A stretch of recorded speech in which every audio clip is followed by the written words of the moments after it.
Fox Sports. We are Baltimore. We are Detroit. Tigers baseball on Fox Sports Detroit is presented by Bell Tire.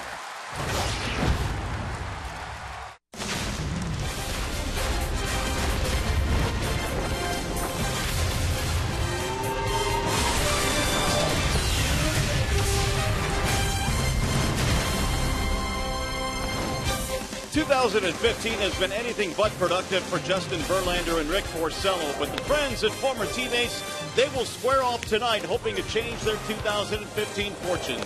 It is a perfect night for baseball here in Boston as we welcome you to Fenway Park. Game one in this three-game series, the Tigers and the Red Sox. Hi again, everyone. Welcome to Tigers Baseball. Mario and Pemba alongside Kirk Gibson. Glad to have you with us here. What should be a fun weekend of baseball here. We hope at least, Gibby. Justin Verlander will take them out for the Tigers tonight. He's got to be better than he has been this season. Well, he has. It's been a different kind of year for Justin. You know, he's been an extremely durable pitcher in the past for Detroit. This year in spring training, he goes on the DL. This is his seventh start tonight. Really mixed results in his last four starts. 0-2, but he did mix a couple of very good starts in there, and I know he's talked to Jonesy a lot about his pitches and how he's going to use those. I think you'll see a little adjustment on that. Another side note, and something very interesting to me, he's going to do it against his own teammate and buddy, Rick Porcello, and that's kind of a weird thing as a teammate, and I had a chance to sit down and talk to him about that. It'll be fun. Obviously, him and I played together for a long time. We're good friends, but you know, it's not about him and I when we're out there. You know, it's about Tigers versus Red Sox. It is about the Tigers and Red Sox, and as we look at the standings, Skibby, now is the time for the Tigers to start winning some ball games. They've got some teams to jump in the wild card race. Well, we've been saying this for some time, and I know everybody's getting impatient. They're running out of, I guess, the patience to think that they can do it. But all you have to do is look at Kansas City last year. They made a run starting about around August, ended up into the World Series. So it can be done. They do have to play better.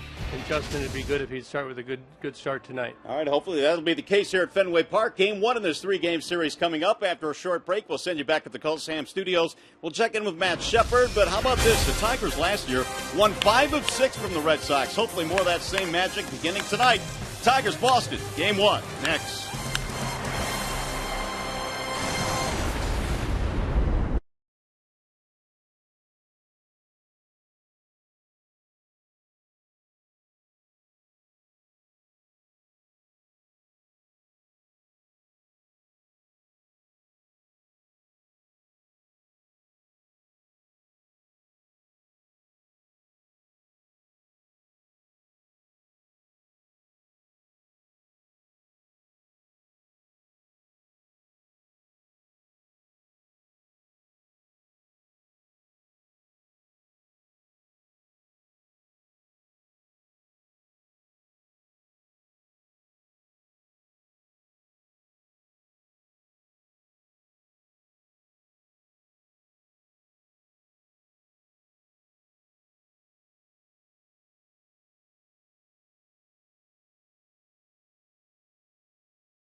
Comerica Bank, raise your expectations of what a bank can be when it's time. Come to Comerica.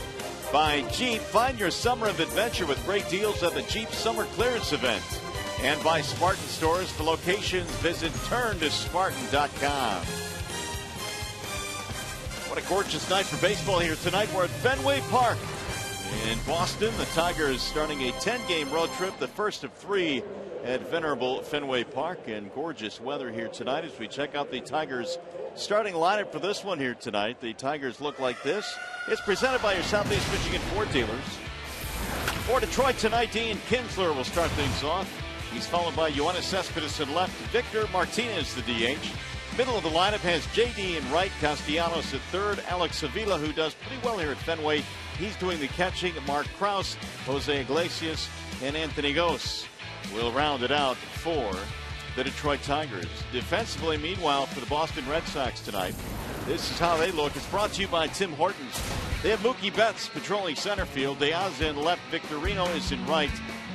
Holt is up the middle along with Bogarts, and Sandoval and Napoli are on the corners. Porcello and Hannigan, your battery tonight for the Boston Red Sox. And as we come into play tonight, the Tigers in the Central. Well, Brad Ausmus knows this team has its work cut out for them. 10.5 back behind Kansas City, but the wild card more realistic at this point, and the Tigers certainly are playing to win every single game, every single night.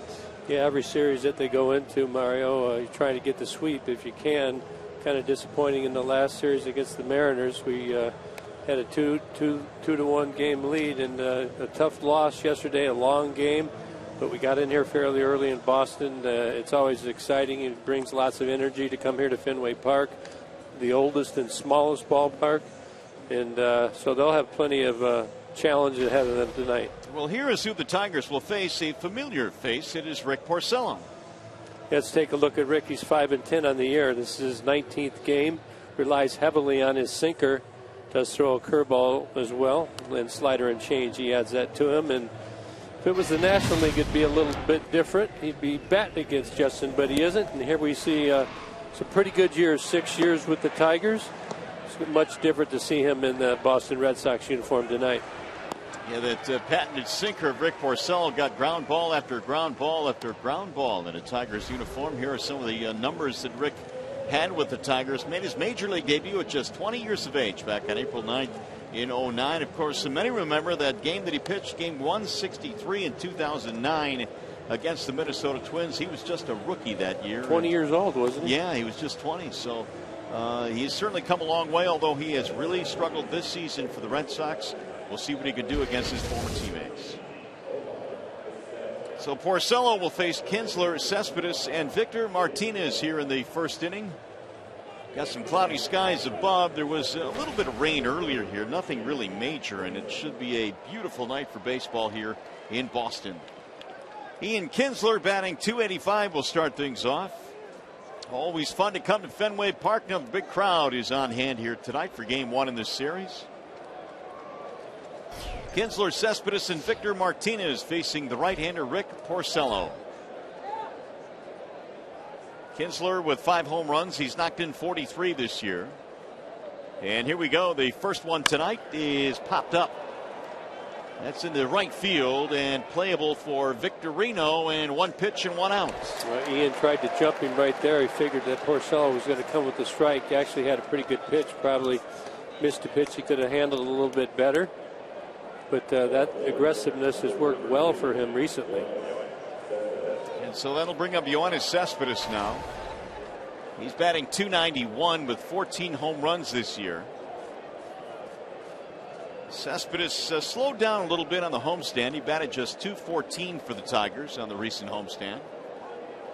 Of course, he was here with the Red Sox before he arrived at Detroit, so he's very familiar with this park. There is really no shift on against Cespedes, unlike a lot of other teams that claim to pull. These two were traded for each other, Porcello and Cespedes. You know, when you come into a park like this, lots of angles, and sometimes it's a little different to get the depth perception and to pick up the ball. He backs him away with the ball up and in. 1 ball, 1 strike. Little purpose pitch there. course, if you're a right-handed hitter, all you can see is that big monster out there. You're going to try and hit one off the wall or try and go over top of the wall, only 310 feet down the line. Here's a ball high, and the count goes to 2-1. This may be one of the ballparks, or the ballpark, that has the most nooks and crannies in the big leagues. Yeah, lots to pay attention to if you're going to play defense on this field. Bouncing ball left side of the infield. Easy hop there for Bogaerts. And there's a ground ball out for Porcello, 2 away. It'll bring up Victor Martinez, who also had some time here in Boston. Victor right now at .266 with 6 home runs this year. Martinez also was slowed a bit on the recent homestand, hit just .222 on the stand for the Tigers. I'll tell you, the Tigers scored a lot of runs in the first 3 games. Not so good yesterday. So the hits that they did get were very impactful. Did a lot of damage with it. You're not going to get a lot of hits. That's the way to be. And Martinez got him off and running in the ball game with a 2-run double. The Tigers just could not do anything after that first inning. Yeah, Iwakuma shut him down after the first inning. Here's the 1-0 pitch, and it's a strike called on Martinez. 1-1 on Victor. He's only had 3 at-bats career against Porcello. He's 0 for 3 against him.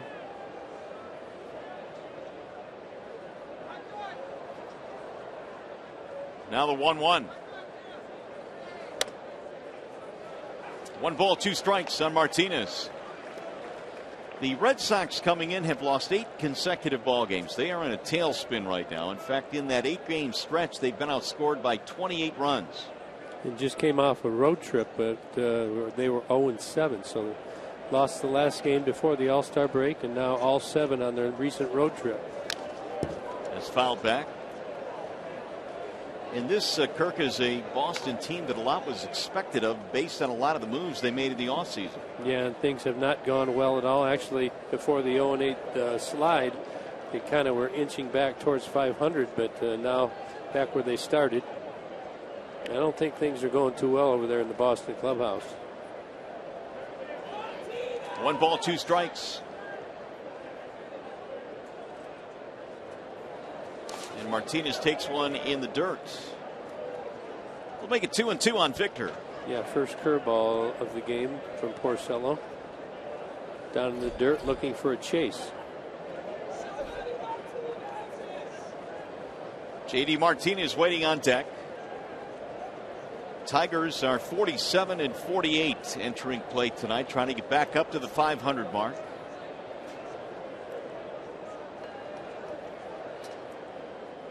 Now Porcello with the 2-2. Another foul straight back to the screen. Yeah, if you take a look at the outfield alignment here, you've got center fielder Betts and Hanley Ramirez way over towards the line, playing him oppo, shifting him this way.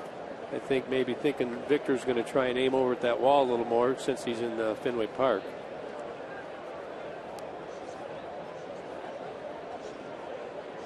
Sorry, that's Alejandro Diazzo in left field. Now Porcello again ready with the 2-2 to Victor Martinez. Here it comes.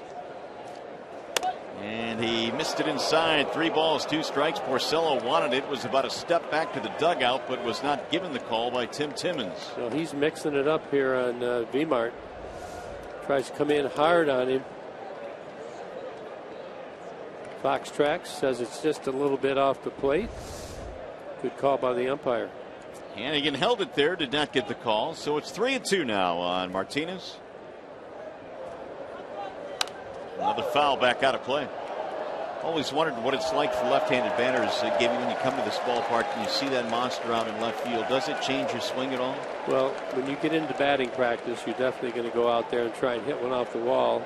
If you're a pull hitter, you're a pull hitter. You're probably going to stay with your approach. But if you do have the ability to go that way, certainly you want to utilize it in your favor.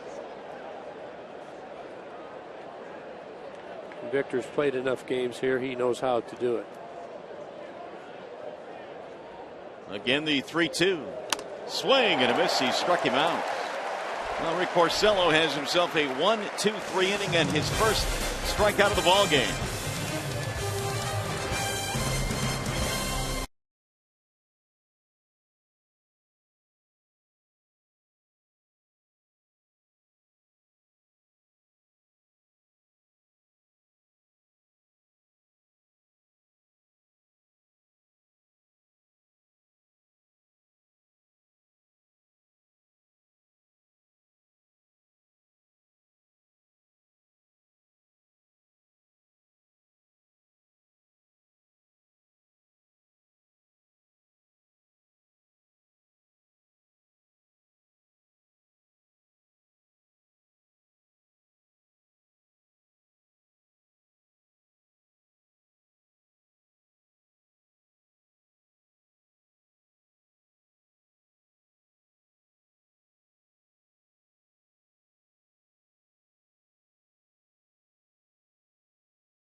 Family Heating, Cooling, and Electrical. And Justin, in his 7th start since coming off the disabled list, you know, it's very hard when you do that. When you get into a baseball season, you're well behind. Now I think just kind of rounding himself back into shape. The arm speed and the arm strength will pick up a little more, and he was disappointed in his last start, and he's looking for a better performance tonight. So JV will go to work here against Mookie Betts, who will start things off for the Red Sox. Betts at 267 this year. Here is Verlander's first pitch, and Betts looks at ball one.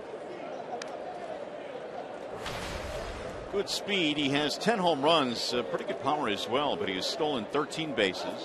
Yeah, very athletic.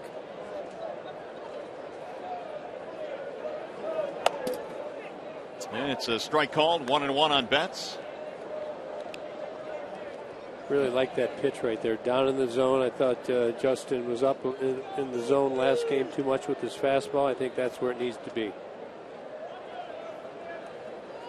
Here's the 1-1. Lifted toward right field on a line, straight at Martinez for out number one. Here's the rest of the lineup for the Red Sox, presented by the Metro Detroit Chevy dealers. You saw Betts. He's followed by Holt and Xander Bogaerts, who has really done well since May 31st. Sandoval at third base, Hanley Ramirez the DH, Napoli at first, Deaza, Victorino, Hannigan, your bottom three for the Red Sox. Here is Brock Holt, an all-star this year for Boston. Very versatile, played at 7 positions, everyone except catcher. That's hard to do. It's really hard to do, but beyond that, it's hard to be competent enough at each of those positions to have the manager have enough faith to throw you out there. Yeah, and it says a lot about the confidence that he has and the belief within himself. Versatility is very valuable in any team. Here's the 0-1. Whistled foul, back out of play. 0-2 on Brock Holt, who is 3 for his last 17. Did not have a good road trip. Of course, the Red Sox, as we mentioned, did not have a good road trip, period. Tigers playing Holt the opposite way as well in the outfield. Pretty much straight up in the infield.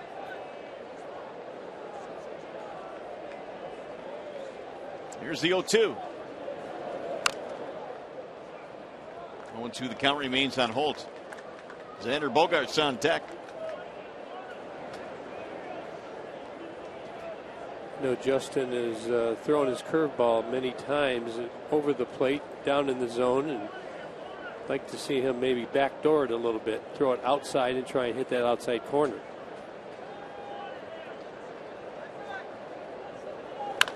It's pulled on the ground and scooped up at first base by Kraus. Verlander covers, and there are 2 gone.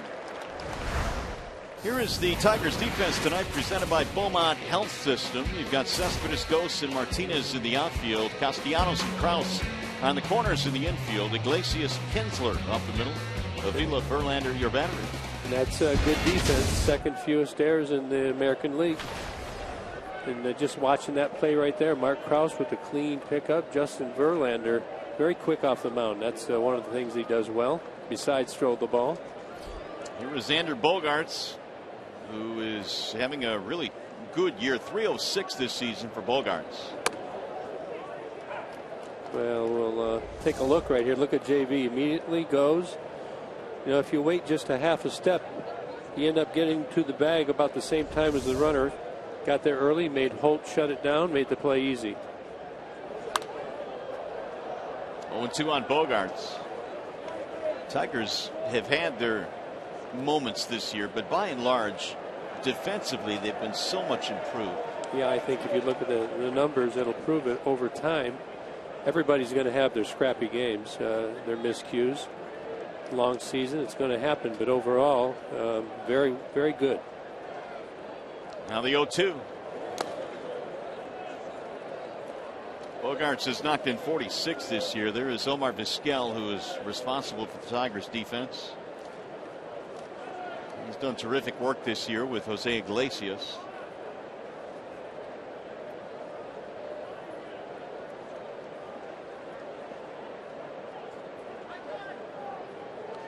Now JV ready with the 1-2 pitch. And now he's going to step off. Bogaerts has hit safely in 21 of his last 24. Yeah, he's been on fire since the end of May. 344 clip. We'll slice that one foul. We've watched a lot of foul balls here in the first inning, and it's just a great approach. When you get 2 strikes, you have to let that ball get deep. You need to recognize it. You can't offer too early.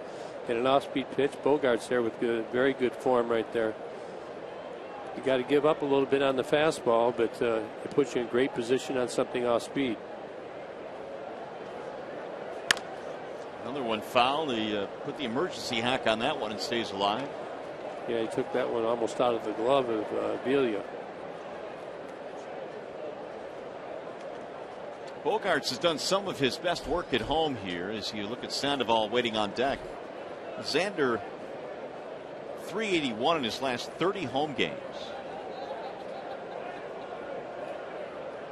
And again the 1-2. And it's fouled off right at home plate out of the glove of Avila. Yeah, that'll make you comfortable. That'll make you confident. Well, the one thing we've seen over the years here, regardless of how the Red Sox are playing or even how the Tigers have played, once you get into this ballpark, the games just for some reason become very interesting. Yeah, they do. You never have it closed out early in the game. I can tell you that. I played in many games here where you score 8, 9, 10 runs and the opposing team comes back. Another foul back out of play. Justin coming out today. He's in his 14th pitch. 12 of them are strikes. That's a pretty good ratio.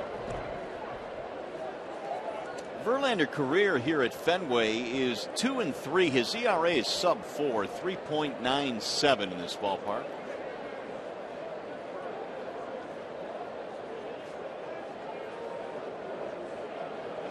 And a swing and a miss. He finally got him. Bogaerts goes down. First strikeout for JV. 1-2-3. Go the Red Sox.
Stay tuned for Tigers Live following the game. We'll select the Fox Sports Detroit Tigers Player of the Game, presented by McDonald's Big Mac and 10-piece McNuggets.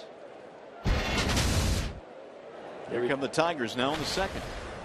Every time I see you read that, I want to ask you the question and see if you've changed your mind. I haven't. It's always the Big Mac. You do raise a good point, though. When you're driving, the McNuggets are much easier to handle. JD stands in there as we get things started here in the second. Looks at strike one from Porcello. Castellanos, then Avila to follow. Porcello getting on the mound and really coming at the Tiger hitters early in this game. Rick missing outside. Pumped up, putting a little extra behind it. Fastball up there around 94. Here's the 1-1. Well, I would imagine when you're facing your former team for the first time, it certainly has to be running through your veins a little bit tonight. Absolutely. Plus, they have the 8-game losing streak. You want to be the stopper. On the outer edge, up with the right hand goes Tim Timmons. Yeah, he missed the previous pitch. That one there looked like it was a little on the edges. Miggy has made the trip. He's on the bench, cheering on his mates.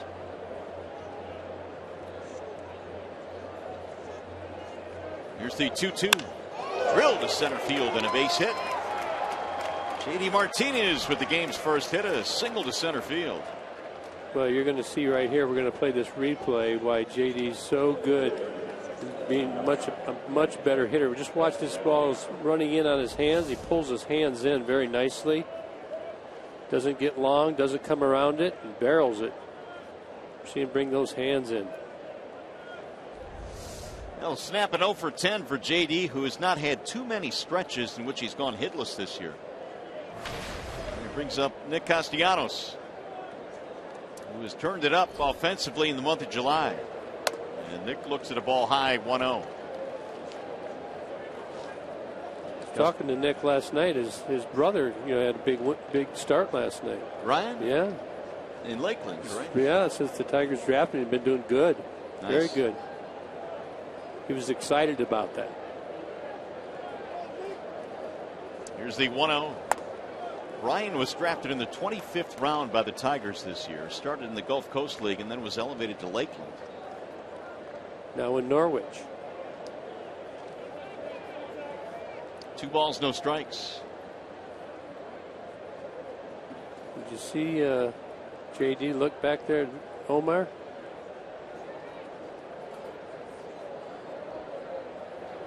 There's a swing and a miss. Kind of looked back there like, was that a sign? See, they're both looking at the signs coming from Clarkie right now, and then usually most first base coaches help them confirm. You'll see them put their hands on the runner quite a bit. Sometimes they give him a little pinch. That means you're going. Or they have a verbal. Drilled to center field. On the move is Mookie Betts. He'll get there. And then Martinez will retreat. So the verbal, like Mick Kelleher used to say, like for a hit and run, he'd say hum baby, the H in hum baby. That was a hit and run. So you have something like that. Try to simplify the game. It's very tough. Well, here is Alex Avila now with 1 on and 1 out. Avila batting just 196 with 3 homers this year. And here's how they play him defensively. They do have him shifted. Brock Holt not very deep at second, though, with a chance to get a double play with a ground ball. And Avila looks at a strike in the inside part of the plate. 3 hits on the homestand for Avila.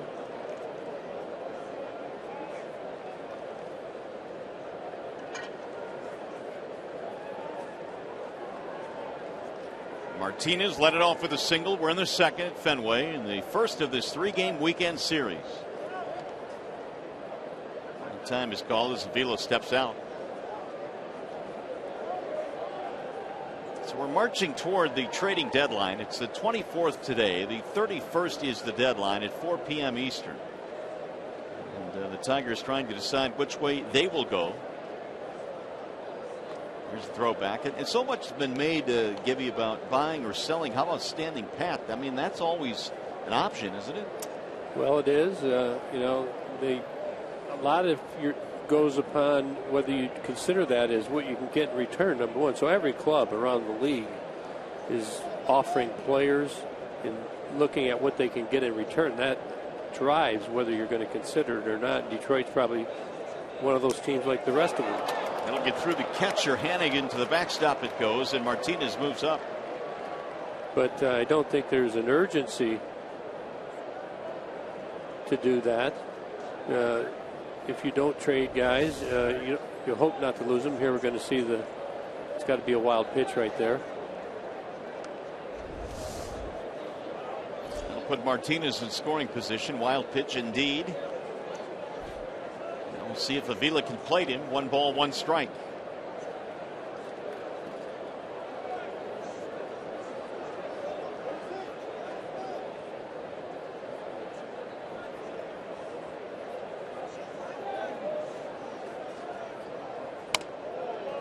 Missed high. 2-1 now on Alex. Well, one of the problems Porcello has had this year is the opponent's batting average with men in scoring position. It's at .329 this year, which is the 4th highest in the majors. And Vila trying to take advantage of that right now. Up in the count. Put a little pressure on him. Got him in the stretch. Harder for most pitchers to throw the ball out of the stretch, especially the starters. I mean, velocity-wise or command-wise? Just command-wise. Harder to find the rhythm. They come out and they're out of the windup. All of a sudden they're in the stretch. Now you get a guy on base. They have to monitor them as well. Way high. 3-1. Mark Krause waiting on deck. Alex has been very proficient at. Though his batting average is not very good this year, he still gets on base, works a lot of walks. And that has always been part of his MO. I mean, he's had a really good eye at the plate his entire career. Why are they looking into the dugout? Getting a new glove, yeah. Or repair, one of the two. More than likely a new one.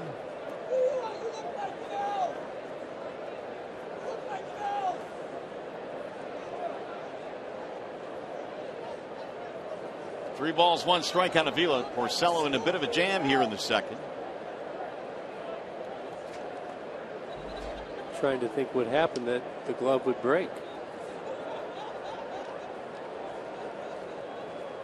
There's David Ortiz not in the lineup tonight. Neither is Dustin Pedroia. A couple of guys, a couple of big hitters that you normally see in their lineup when you come to Boston. Neither are playing tonight. Yeah, David Ortiz is hitting .370 lifetime of Justin Verlander.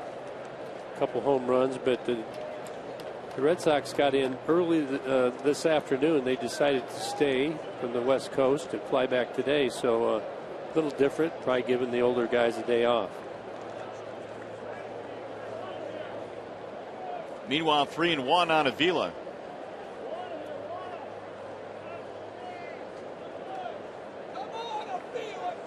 And now Porcello steps off. He has slowed the pace here with a man aboard.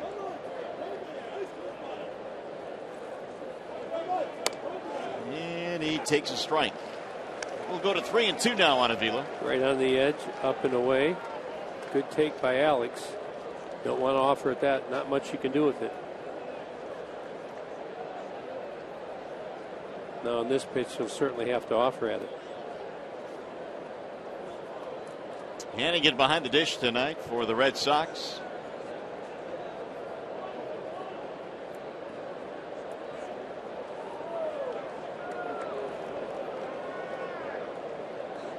Not sure what happened right here, huh? He's been along at bat. Porcello stepping off. Really didn't seem to be on the same page as Hannigan. Still a long look in. I see a meeting coming. Oh, he's going to go with it. Swing and a miss to strike him out. Avila goes down.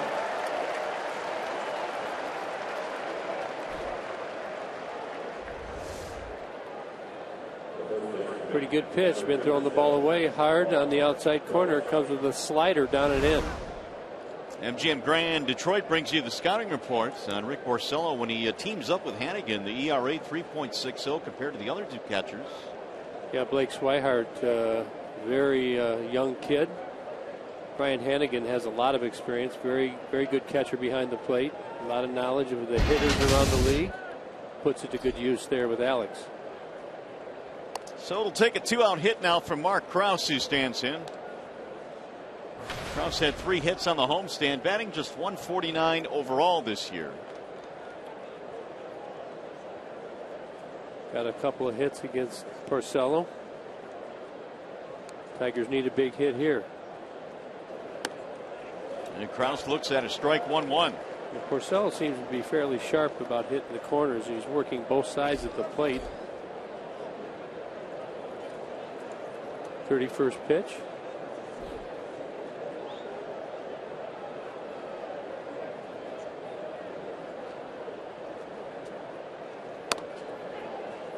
And he hits the corner again. And that's what happens when you're around the plate all the time. You might have got a call right there. Just right on the corner, maybe a little bit off. Tim Timmons buys it as a strike. Mr. Foxtrack said it was a little bit outside. 1-2. Yeah, he's been working the ball in and out. 2 balls, 2 strikes. Ryan Hannigan moving out there again just a little bit further off the plate to see if he could get that pitch. Krause this year as a Tiger is 5 for 29 with 1 home run. He hit that in Seattle in his first game in a Tigers uniform. Got to watch for the slider down and in here again, like he finished Alex. Popped him up. Left side of the infield. Bogart's under it, and the threat is over. No runs. The leadoff hit is stranded at second.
In a scoreless game, and it's also time now for you to tweet your strongest fan photo. Use hashtag Detroit Data Strong Fan, and you just might see yourself in an upcoming broadcast brought to you by T-Mobile.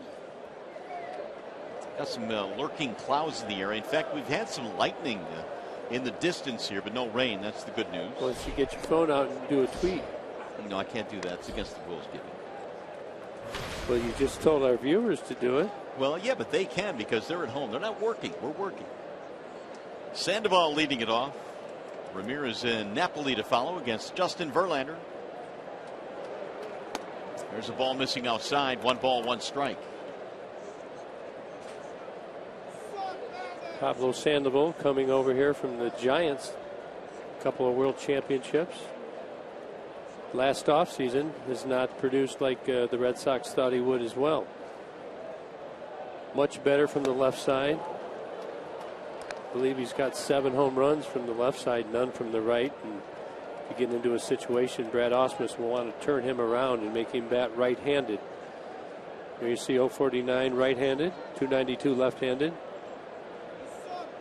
That's always been the way he's been, but this year seems to be a little worse than normal. Foul that one off. Very aggressive hitter, but he can do some damage now. A very good player. Well, they signed him up as a free agent in November. They've got him signed through 2020. That's where his club option rolls through, if he stays that long. On deck is Ramirez, another one of the additions. Here's the 1-2. No, I said he won 2 world championships. It might be 3. Yeah. It is 3. Yeah. Of course, he had that big series against the Tigers in 2012, and that series it started in San Francisco, and that was a 4-game sweep. He used to be a catcher. Moved into third base, played a little bit of first base. Now firmly entrenched at third. Swing and a miss. Verlander strikes him out. Second punch out of the game for JV. Yeah, he's going to swing the bat, and JV being aggressive with his pitches. Pitch up and away. You see he swings right underneath it. Looks like something off speed. Little backdoor slider right there, huh? Pretty good. Starts it off the plate, nicks the corner. Here is Hanley Ramirez. Hanley 19 homers this year. He's knocked in 46. Oh, lately though he's been slumping. And he'll look at a strike 0-1. Yeah, here's another guy, really strong offensive player. Got a ton of power. Starting in left field now this year after being a shortstop for his previously his whole career. Ramirez sends a ground ball back up the middle, and Iglesias crossing the bag. His off balance throw is in time. 2 up, 2 down, 5 in a row set down by Verlander. It brings up Mike Napoli, and it brings us to our Bernstein advantage, the pitcher batter matchup, and Napoli against Verlander, just 222 in his career. Does have a home run, yeah. We'll see what he can do here with 2 outs. He's been swinging the bat better lately. Had a pretty good road trip. And Napoli 7 for his last 18, and that has moved his average up to 206. So it's not been the kind of first half he's wanted. Yeah, when you're under 200, you're definitely pressing. That makes everybody uncomfortable. Napoli's been a big power guy his entire career. His career started with the Angels. Yeah, he's got huge power. Anywhere out the middle of the diamond.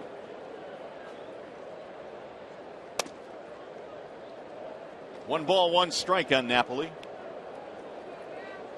This is his 3rd season now with Boston.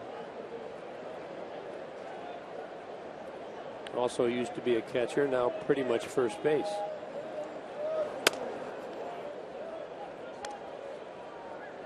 Pretty good eye on that pitch right there. Justin starting it in the strike zone and running it off, and Napoli won't bite.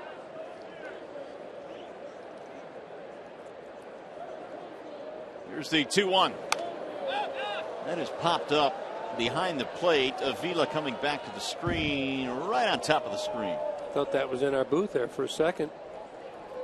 This takes a little bit of getting used to, doesn't it, this little view we have here? We're up there a ways. Interesting perspective. See, in your playing days now, you'd be now staring I got my at glasses on like you, trying to look smart. They're supposed to let you know so you can take them off. I've given it up, Gibby. I really don't care anymore.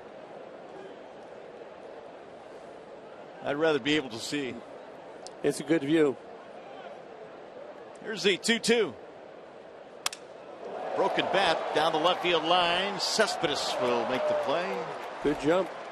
And it's a 1-2-3 inning. Tigers baseball tonight on Fox Sports Detroit, presented by Bell Tire.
Comment since that calf strain that it felt like he'd been shot. Miggy also said he misses playing a lot. We saw him on the field today taking some swings in the cage and also some throws at first base as he tries to do whatever he can to help his team. My one-on-one conversation with Miguel Cabrera will be shared with you later tonight after the game on Tigers Live. Mario, Gibby? All right, Keith, we look forward to it. The big fella finally speaking, and of course it's great to see him on the road here. Well, he looks like he's walking pretty regularly, normal. But with that type of injury, the quick movements, that's a different story. So that's a 6 to 8 week injury, I believe. Probably right around six weeks will do it. You don't want to rush it because you will end up back where you started when you were injured. So in the meantime, he becomes a cheerleader for the Tigers here tonight and throughout this trip. Iglesias, the former Boston Red Sox shortstop, is up there now. He'll be followed by Ghost and then Kinsler. We're in the top of the third, no score. Porcello goes back to work with a 2-1.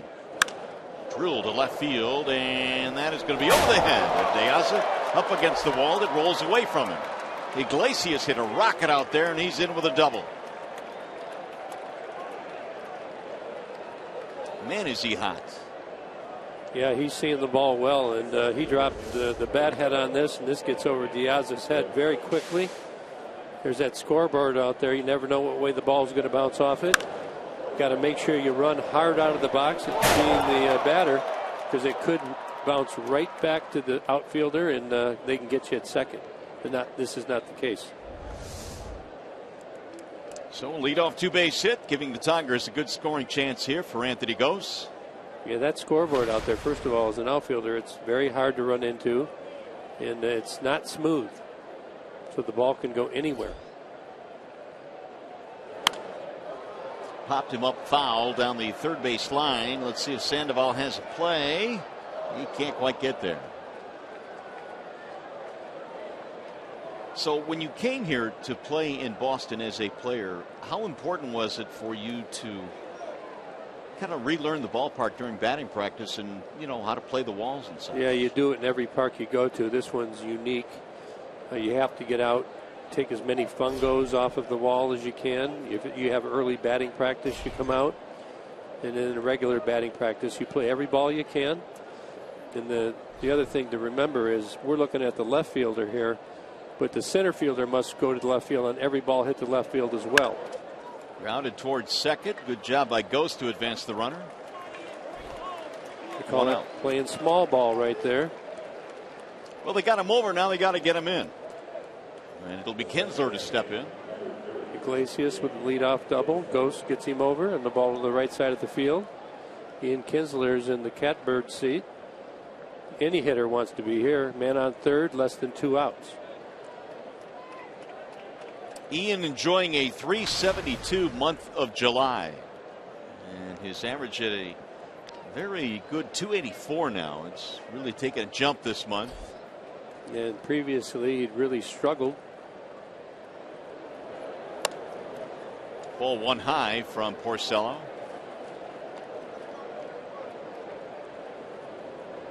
Well, Kinsler now has 35 multi-hit games this year. Second most in the American League. He drives this one in the air to center field on a line. Base hit. That'll score the run. Kinsler gets it done. It's 1-0 Detroit. Good job of hitting right there. Staying up the middle. Ian Kinsler, when he's pulling the ball only, he's not as good of a hitter as he is now. He's using the whole field. See that ball middle third in? Just thinking about getting that ball up the middle of the diamond, getting that run in. 44th RBI for Kinsler. And that'll set up Yoenis Cespedes now. Still only 1 out. Cespedes bounced out his first time up.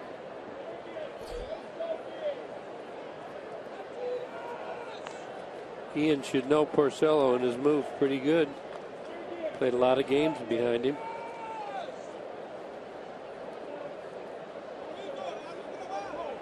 Also got a nice big hole right here. Shoot the ball through that way.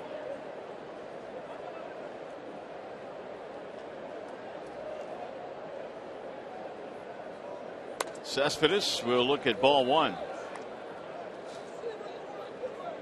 Tigers get a leadoff double and score on the 1-out single by Kinsler.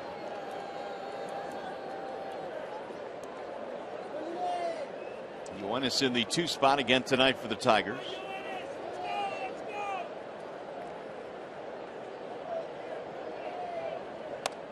That's up and in.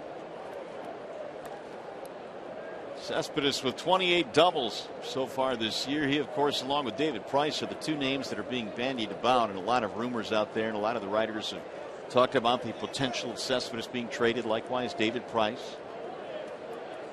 I think this is probably the most rocky part of the year for a lot of players whose names get tossed about in trade talks. That's drilled to right field on a line, and it's caught. Running play by Victorino. 2 gone.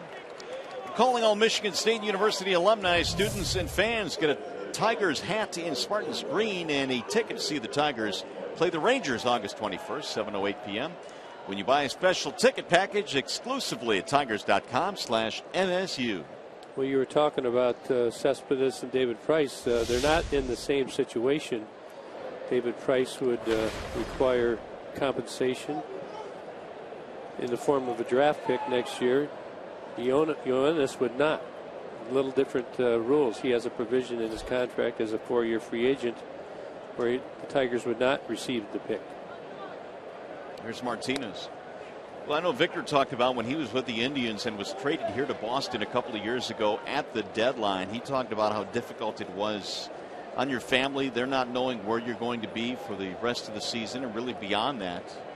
Yep, I mean, that's part of the game, though. And, it happens every year, July 31st. We were talking the other day about maybe pushing that deadline back a couple of weeks. That may happen in the future. Porcello's 0-1. 1 ball, 1 strike on Martinez. See Porcello right there hold the ball about 4 to 5 seconds on Ian Kinsler. That also freezes the hitter, too. If you're the hitter, if you catch him holding the ball like that, you want to step out of the box. If you're trying to blink up there, you never know if you should blink. You should keep your eyes open. Got to call time.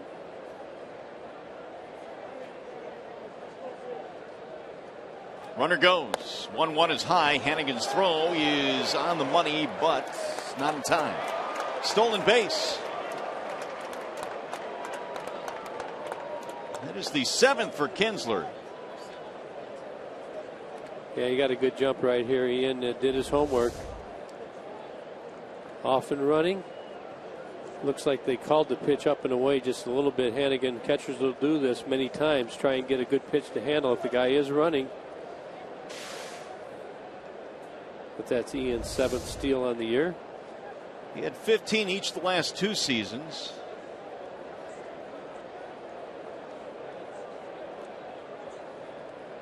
Martinez a strikeout victim at his first at bat. He's ahead of the count here, 2-1, a chance to drive in another run.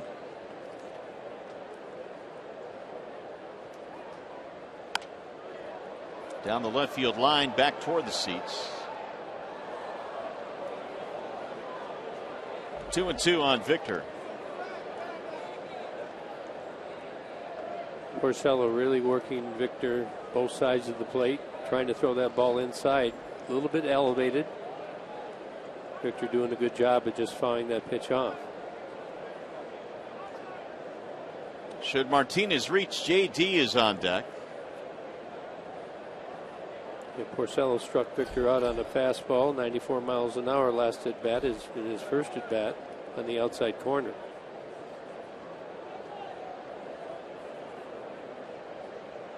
Porcello about to throw his 50th pitch.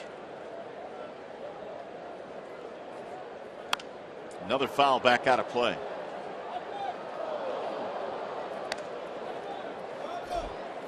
Take a look at the pitches by inning from Rick Porcello. Tigers have worked him pretty good. All pitchers want to be less than 15 per inning.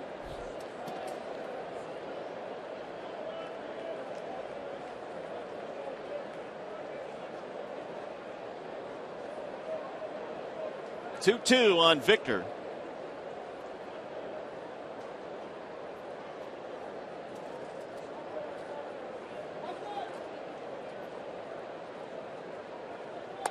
And he takes it inside. Apparently Hannigan was headed back to the bench. Yeah, that he called that pitch low. Tim Timmons called that pitch down in the zone. Hannigan kind of stood up and then walked off like he didn't call it. I'm going to see if I can get it still. No call. Where was it? Isn't that a strike? Yeah, it's a strike. He just missed a pitch. Good for Victor. Yeah, umpires are humans too.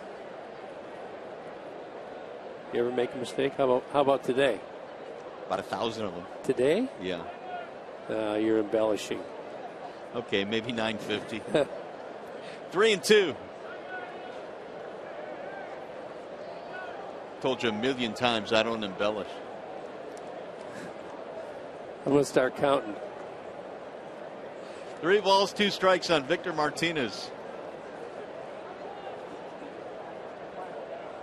Now Porcello ready. And it's drilled to right field, and that ball is hit well and caught by Victorino. Martinez put a charge into it. Not enough, though. Tigers take the lead. Jose Iglesias got it started with a double against the left field wall. And Kinsler brought him home. It's 1-0 Detroit.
Time you come to Fenway Park, well, you always remember the 1975 World Series. It was Carlton Fisk with the iconic home run on Pat Darcy and the ensuing celebration. This is the visual we always remember, though. Stay fair, and it does. Put down the big red machine. We will have a seventh game. It is 1975. Carlton Fisk going on to be in the Hall of Fame. Spent a little time with Pudge and some trips, some Nike trips. Here come the Red Sox in the third. Verlander a 1-0 lead to work with. Diaz will lead things off for Boston, and he looks at ball one. Alejandro Diaz, Shane Victorino, Ryan Hannigan, 7, 8, 9 facing Verlander. 6 in a row retired by JV to start the ball game. And Diaz looks at a strike. You see Justin in 30 pitches, lots of strikes, got good command of his pitches, all of them, keeping the ball pretty much down and on the corners. That is chop foul. I think since this injury that Justin's going to have to pitch just a little bit differently until he gets his arm strength back up. He used to have the hot velocity. He doesn't have that right now with any regularity. So he just focus on the location, let the hitters get themselves out. Now the 1-2. Ball high, 2-2. I know you didn't pitch in your day, but how many starts do you think it'll take, JV, before that arm strength does return? Well, I think when he came back from the injury itself, that he in turn hurt his lat a little bit, and that set him back. So it's hard to tell, but obviously he didn't come back as quickly as he wanted to. One gone here in the third. Time for a game break. Trevor Thompson.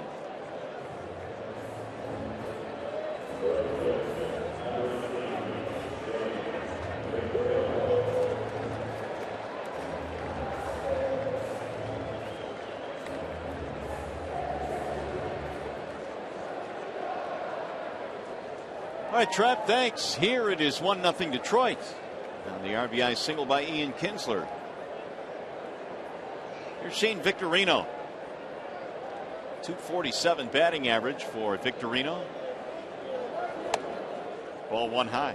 You know, getting back to Justin and coming back from the injury, a lot of guys, you know, take extra time. JV wasn't one of those guys when he initially came back. Didn't want to shut it down. Pushed himself through it. 1 ball, 1 strike.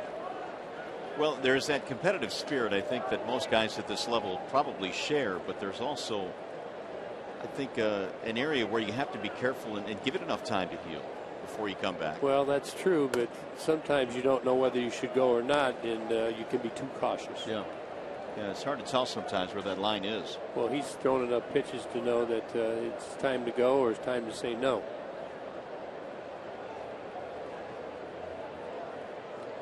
JV ready with the 1-2. Little looper into right field. That's going to drop in, base hit. First hit of the ball game for the Red Sox. Hey, tomorrow it's a Major League Baseball doubleheader starting with the Athletics taking on the Giants. Then at 7 p.m. Eastern, the Braves battle the National League Central leading Cardinals in a game you can see only on Fox Sports 1. Coverage begins at 4 Eastern only on Fox Sports 1 and streaming live on Fox Sports Go. Here's Ryan Hannigan. That is the first base runner of the night for the Red Sox. JV had retired 7 straight to start this one. Hannigan, a good hit and run candidate.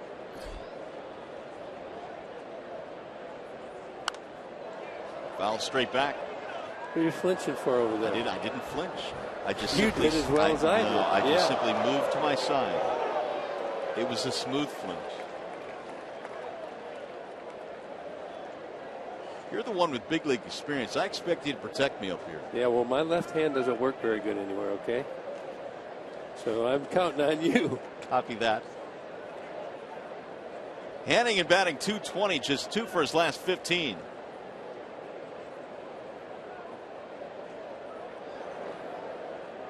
Victorino down there at first base has 5 steals. He hasn't been caught this year. Justin trying to bounce back from a start in which he allowed 7 runs on 8 hits in 3 2/3. That was against the Orioles. Pulled on the ground and through, base hit. That'll advance Victorino to second, and the Red Sox now have runners at first and second, 1 out.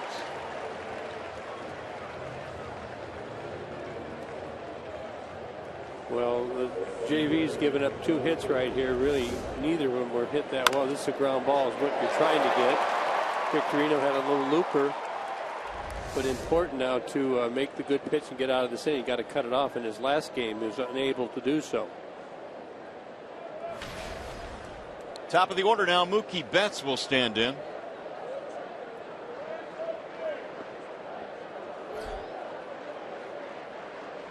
Victorino, Hannigan on the bases, 1-0 in favor of the Tigers in the 3rd.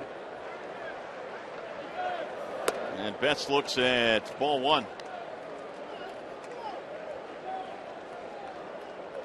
Mookie has 6 triples this year. He has good speed. That's good for 4th in the American League. Really an interesting guy. I mean, a little bit of power with 10 homers, and he's got the speed we mentioned. Trying to tie this one up. Looks at a ball low and away, 2-0.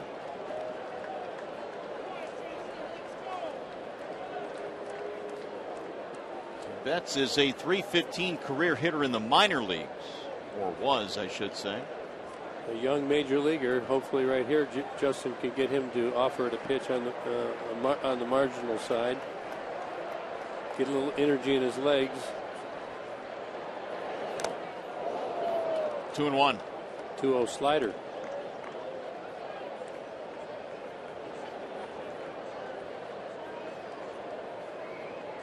Betts recently had an 0 for 20 stretch, and he snapped that on Tuesday with a base hit. Again, the Red Sox have lost 8 consecutive games. You know, we've talked about some of the skids of some of the Tigers over this season, but everybody does it. You notice that? No doubt. There are very few teams, that really will go through the season without that 1 or 2 stretches. And also players as well.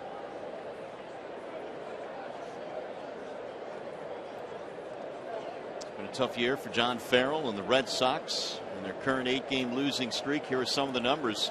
Yeah, they're not good. Good try. Call. Good try. Good pitch. This ball's right on the inside corner. And a little more, but we got the call. Said Tim Timmons.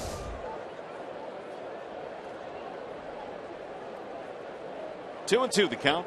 Yeah, Justin's fastball, he really turned it over there, really ran in off the plate. A lot of movement. Sliced foul on a play down the right field line. Looks like Betts really shortens up and trying to hit the ball to right field with 2 strikes. He was the Reds minor league player of the year just a couple of years ago, 2013. Brock Holt waiting his turn on deck. 2 on 1 out. We're in the 3rd. 1-0 Detroit and the Kinsler RBI single.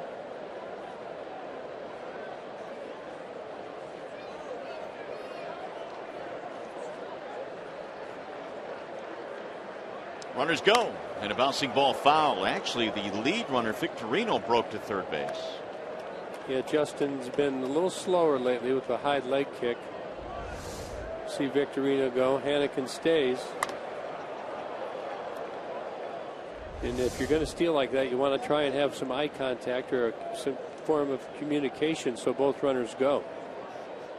You don't gain a lot of advantage with just one runner going and the other staying.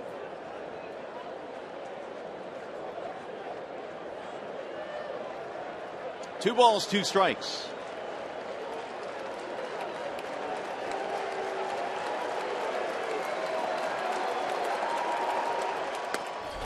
Missed inside. 3-2 now on Mookie Betts. I think if you're Justin, you might want to do an inside move here and slow Victorino down.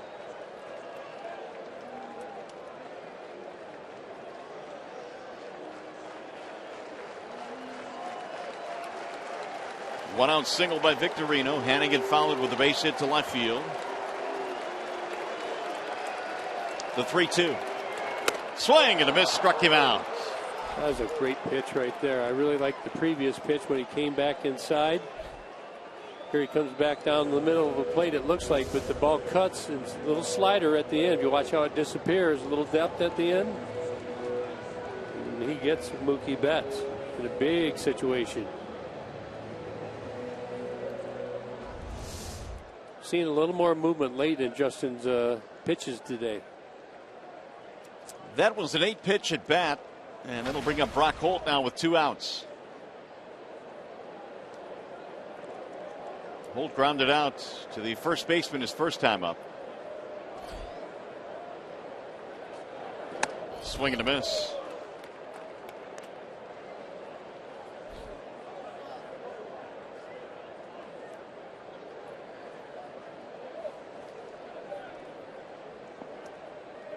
Holt this year was selected to the All-Star game by Ned Yost, the manager of the American League. You know, if we see him, we need to ask him out of those 7 positions what his favorite is. What do you think?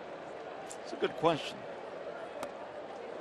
And the question I have is it always that the favorite position is your best position?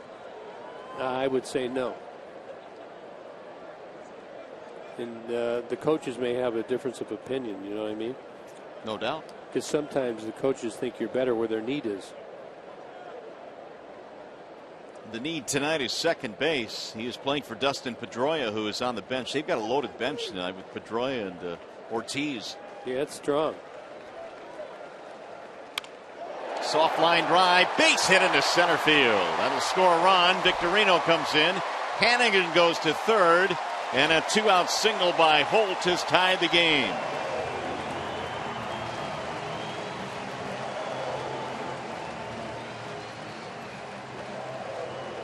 Well, this pitch just got away from Justin.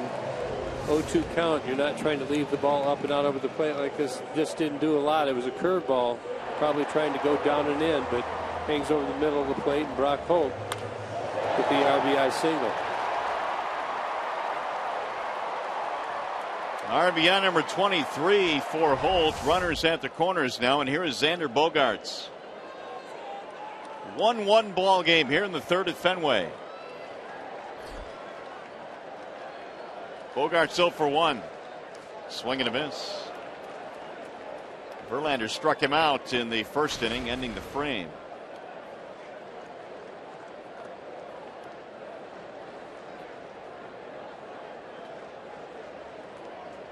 Three singles in this third inning for the Red Sox. They get on the board. Bogaerts tough in these spots, over 400 this year with men in scoring position. He leads the American League at 403.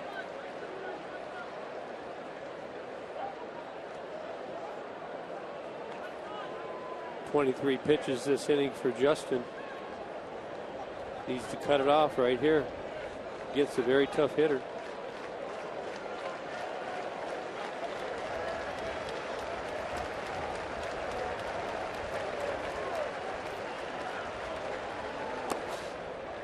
Vila down to pick it up. 1 ball, 1 strike.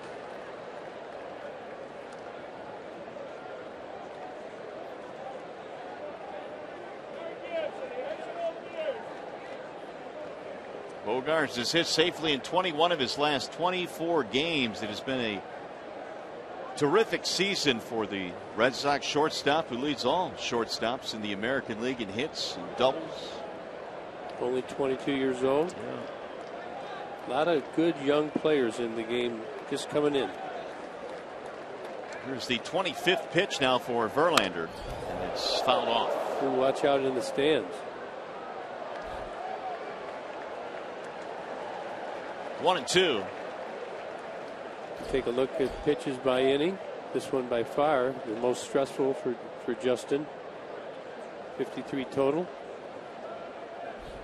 Started the inning with only 28 pitches.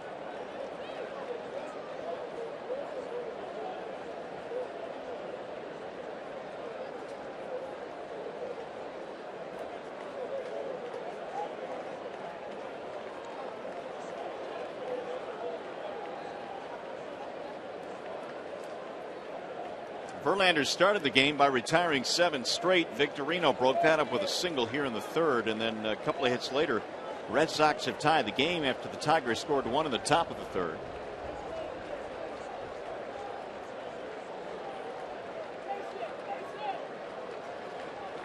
Runner breaks from first base, and down he goes. He banged it off his leg, it appeared. And Bogart's in some pain. Yeah, good location on that pitch right there. Been throwing him out over the plate. Comes way in on him. That ball's tailing down and in. Brock Holt is trying to take the base. A lot of teams will do that on first and third with 2 outs, with 2 strikes. Many teams won't even throw the ball down to second. They have a sign that they give to the catcher. I'm not sure what the Tigers were going to do there.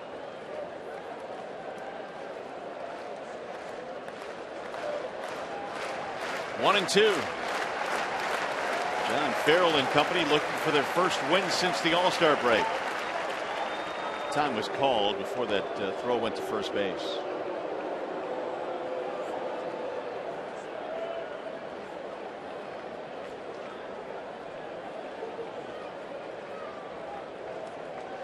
Tigers this year are 0-6 in Verlander's starts.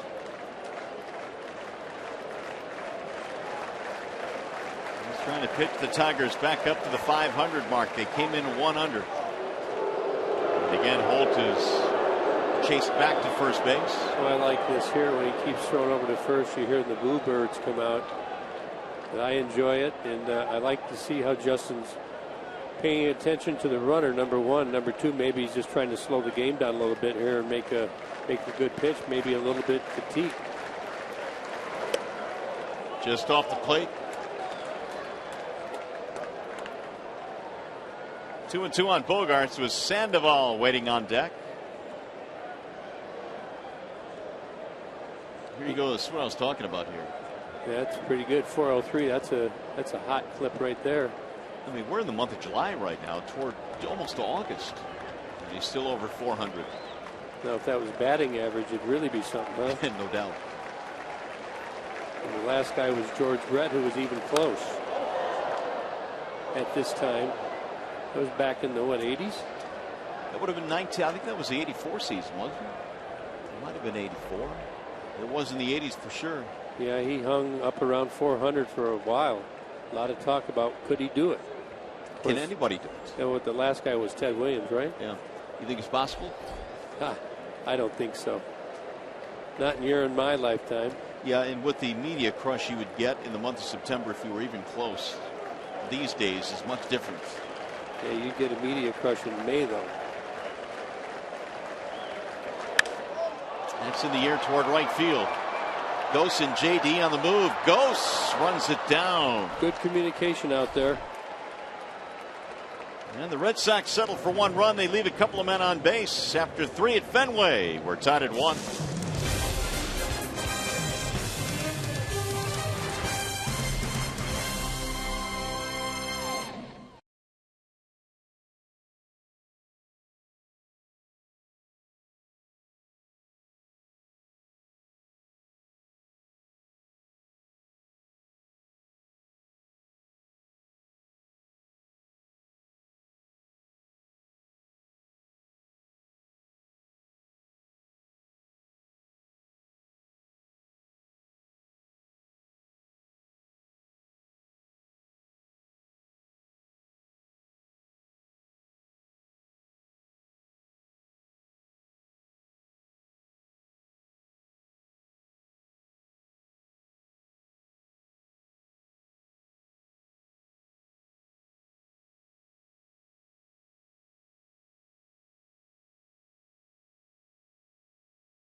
look at this angle right here. J.D. Martinez was angling back towards the wall a little more. He thinks he has it and then gets called off late by Anthony Gose. And when you're out there in the outfield, you have to trust each other. And many times the other guy calls it and the guy doesn't peel off. But good trust right there and a good catch. And the Tigers get out of that possible big inning. And it'll be J.D. Martinez to lead things off here in the fourth. Martinez, Castellanos, Sevilla facing Rick Porcello. And J.D. looks at strike one in the outer edge. By the way, I looked up the George Brett season. It was 1980. And he finished at 390 that year. That's close. Really close. Here's the 0-1. I should have remembered that. Second year of my career. Looked up to that guy. Fun guy to play against. Here's the 1-1. And it's in there. 1-2 on J.D. How did you like playing here at Fenway Park? Loved it. Fans were all over me. But, they had a lot of energy. And it was so challenging just because of all the nooks and crannies. And you had to be ready to dig in for a long, competitive game. Was there a ballpark where the fans weren't all over you? It seems like every time we talk about this, the fans were all over you. New York, Boston, and Oakland were probably the worst. They talked a little differently here, too. The little slang, that was different to me. The Boston, what would you call it? Accent. Accent, yep. Here's the 1-2. Drilled toward left center field. That's going to drop in. Base hit. They had an interesting way of asking for a ball. Really? And then if you didn't give him one, what they said was very interesting, too. I'm sure it was. Here's Castellanos. They seem as if they've mellowed a little bit, though, from this perspective. Nick fly to center field back in the second. Maybe because they won a couple of world championships, they're a little more chilled out. Could be. It had been a while since they were able to bring one home. So do you remember having success in this ballpark? Oh, yeah. Really? Yeah. We were talking about earlier today. I took Dennis Eckersley way deep in the right field bleachers up there. Ball one. Many remember the one in L.A., but I remember that one as well. But he got me plenty of times. Of course, he's in the Hall of Fame. Had a great career. Well, I looked up your numbers at Fenway Park. and that's the reason I asked Dirty. you. Okay. I just wanted to know if you felt you had success here. Oh, no. That might be a double play ball. 5, 4, 3, and it is. Castellanos hits into it. What would you say your average was here at Fenway? About 220. No, it was 245. It wasn't that bad. Now, I do remember in right field here, the bank of lights behind the Tigers on deck circle is probably one of the worst. When you get over there in that gap, about where that play was being made by J.D. and Gose last inning, big bank of lights, you lose the ball in the lights. So the center fielder actually has a better view of that from there. And then out there in center field, it looks like there's an opening out there. You see that? Little triangle. Yep. There's a swing and a miss by Avila. They used to put the speakers in there. Over to the left a little bit. Keep going over there. They used to put speakers in there, so when here it's that right here. So when they announced the guy, they'd always turn it up when I was out there. So I got full bore. Home field advantage, Gibby. Yeah, definitely. But they've moved the speakers to a more reasonable spot now. 1 ball, 1 strike. Avila with the bases empty. They've got the shift down against Alex. All right, to be fair, I did look up the ballpark you had your best career average in. Oh, okay. What would you think that would be? I have no idea. Tiger Stadium? No. No, Baltimore. you had too many at-bats there. Baltimore. No. Okay, you're going to make me name them all? Old Comiskey Park. Yep. You were a .350 hitter there. Now, that's not counting the old Met in Minnesota. You didn't have a lot of at-bats there. It was a higher average, but you didn't play much there. The old Met? I remember that. Yeah, in Minnesota. Lots of mosquitoes. Okay. Yep. Back, this was 79. I think you hit 380 in that ballpark. Of course, at that time, and same for a lot of these young guys, you're just making your first round around the ballpark, so it's always exciting. Right. 1-2 on Avila. 2 outs here in the fourth. 1-1 ball game. Porcello back home. Lifted back out of play. Alex struck out in the second.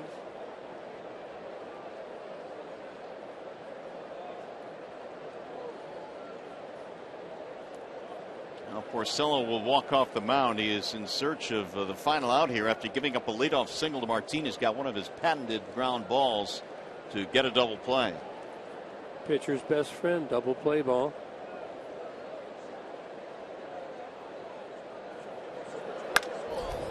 Toward left field on a line and caught there by DeAsa. Alex went the other way. No luck though, and we go to the bottom of the fourth.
Very good tonight. Lots of strikes, keeping the ball pretty much down in the zone, keeping the Red Sox off balance, only giving up 1 run so far.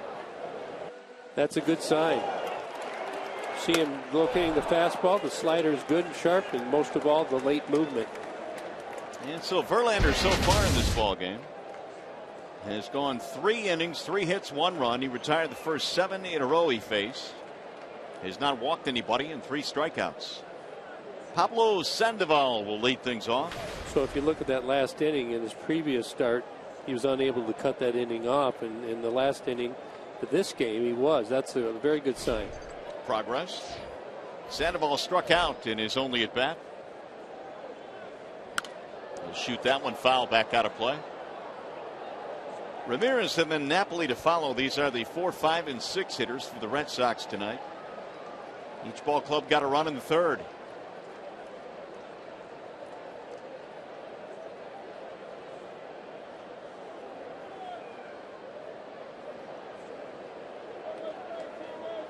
Sandoval given time.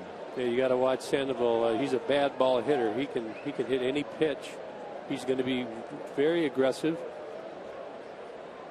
He'll swing at almost anything, but very dangerous. High fly ball down the left field line. Castellanos trailing back to make the play on the grass. You saw Castellanos right there become a little uncomfortable with that wall, but makes the catch.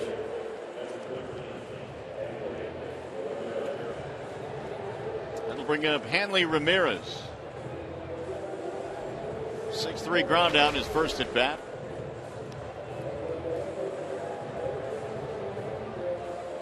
There was so much high hope here in the offseason, all the changes that the Red Sox had made. A lot of them were made to the rotation, including picking up Rick Porcello and Miley and Masterson. The combination, though, this year just has not worked. No, and they also picked up Hanley and Sandemo. You put that many new guys together, it's tough sometimes. They didn't, like you said, they haven't gelled yet. When you get into the tough times like they are right now, that's when it's better to have a team that's been together, at least have a nucleus, so you can pull yourselves out of it. Here's the 1-0. 1-1 on Ramirez. What's up with Hanley's helmet there? And he likes to do that. A lot of pine tar on there.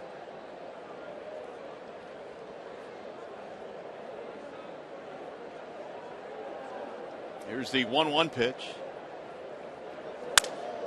Sounded like a broken bat, but it's a base hit. Well, Justin made a good pitch right there. Nothing you can do about that. That's one of the things that happens when you throw the ball inside to strong hitters. Hanley very strong. He's been throwing this fastball into a lot of the right-handed hitters. You see the late movement going in on his hands, breaks his bat, but Hanley able to get it over the shortstop's head.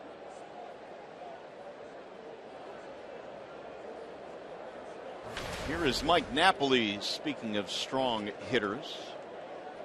Napoli lined out his first time up to the left fielder. Yeah, you want to keep an eye on Hanley. He hasn't stolen a lot of bases, only 4 so far, I believe.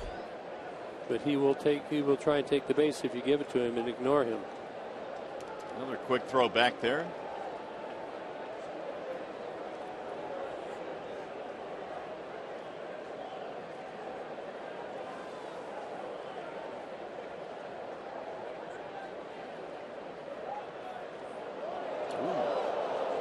Slid off the bag. He may have hurt himself. You know, it's probably not the case right now, but when they spray the infield down before the game starts, sometimes water gets on those bags. It makes it very slippery. Probably not the case. I did that one time with Roger Clemens, threw over, actually sprained my ankle.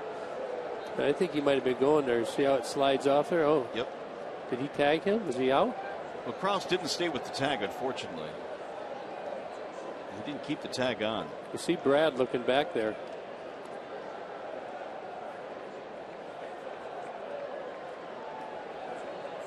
He missed him the first time, but did he keep it on him? Yeah, he did.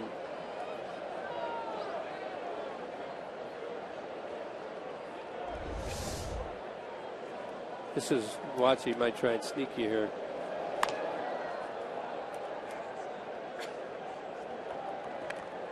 No balls and 1 strike. Napoli back in 2013 in the postseason had that home run against Justin Verlander in Game 3 of the ALCS. He homered against him in the 7th inning. It turned out to be the only run of the game. And they've got some guys on this team that have had a lot of postseason experience.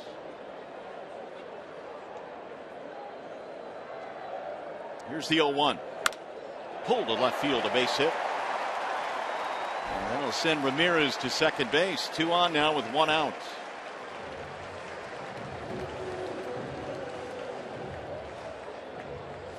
We'll bring up Diaza. Pretty good hit right there by Napoli. Breaking ball going to the outside part of the plate. Stays on it. Has good length to his swing and able to get the single to left field.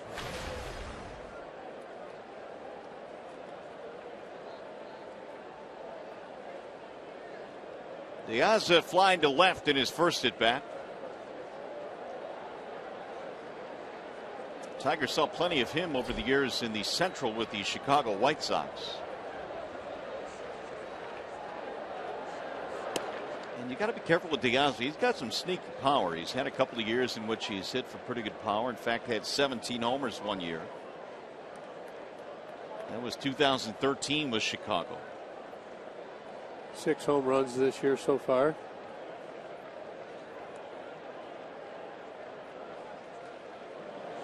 Swing and a miss. 1-1.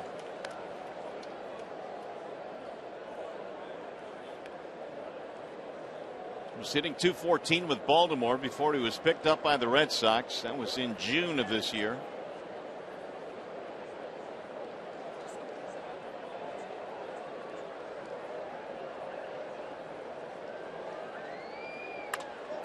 It's hit to the second baseman. Should be 2, 4, 6, and a 3. A double play. Verlander gets it when he needed it the most. De Aza bouncing to Kinsler. On to Iglesias. And then to first.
Legal services sponsor of Fox Sports Detroit. Bell Tire, get the lowest tire price, period. Bell Tire. Myers, save big with M-Perks from Myers. Sign up at mperks.com. And by Chevrolet, find new roads. Back here in Beantown, where it's a 1-1 ball game. We go to the top of the 5th inning, game 1 in this 3-game series over the weekend. Did you say Beantown? I said Beantown. Why do they call it Beantown? I have no idea. It's just what they call it, Beantown. We'll try and figure that out, but it's called Beantown. Sure, we'll have somebody call in quickly. Here's Mark Krause to lead things off. I'm listening. Krause, Iglesias, and then Ghost. You never heard the term Beantown? I've heard it, but I'm not sure I know the definition of it. And, we've got some Bostoners, I guess, in the booth. Why do they call it Beantown? All right, we're getting an explanation. Oh, Boston baked beans. Have you ever heard of Boston baked beans? I'm going to try some of those before the game tomorrow. Great. 1 ball, 1 strike. I'm sorry. I just sometimes. No, you're just not. The way my mind works sometimes when I listen to things, and got to enjoy watching a ball game. Okay. It's an open air press box, no big deal. 2-1 on Krause. Sometimes you have conversations like that when you come to the ballpark. You're watching it in your living room, just relax and wait for something good to happen. Porcello ready with the 2-1. 2-2 on Krause. Each team or each starter has gotten a double play ball to help out their situations.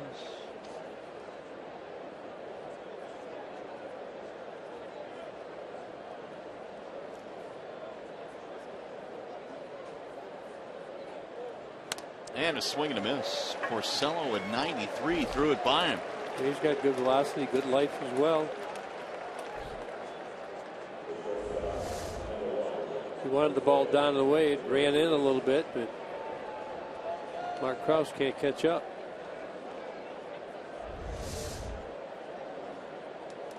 One away for Iglesias.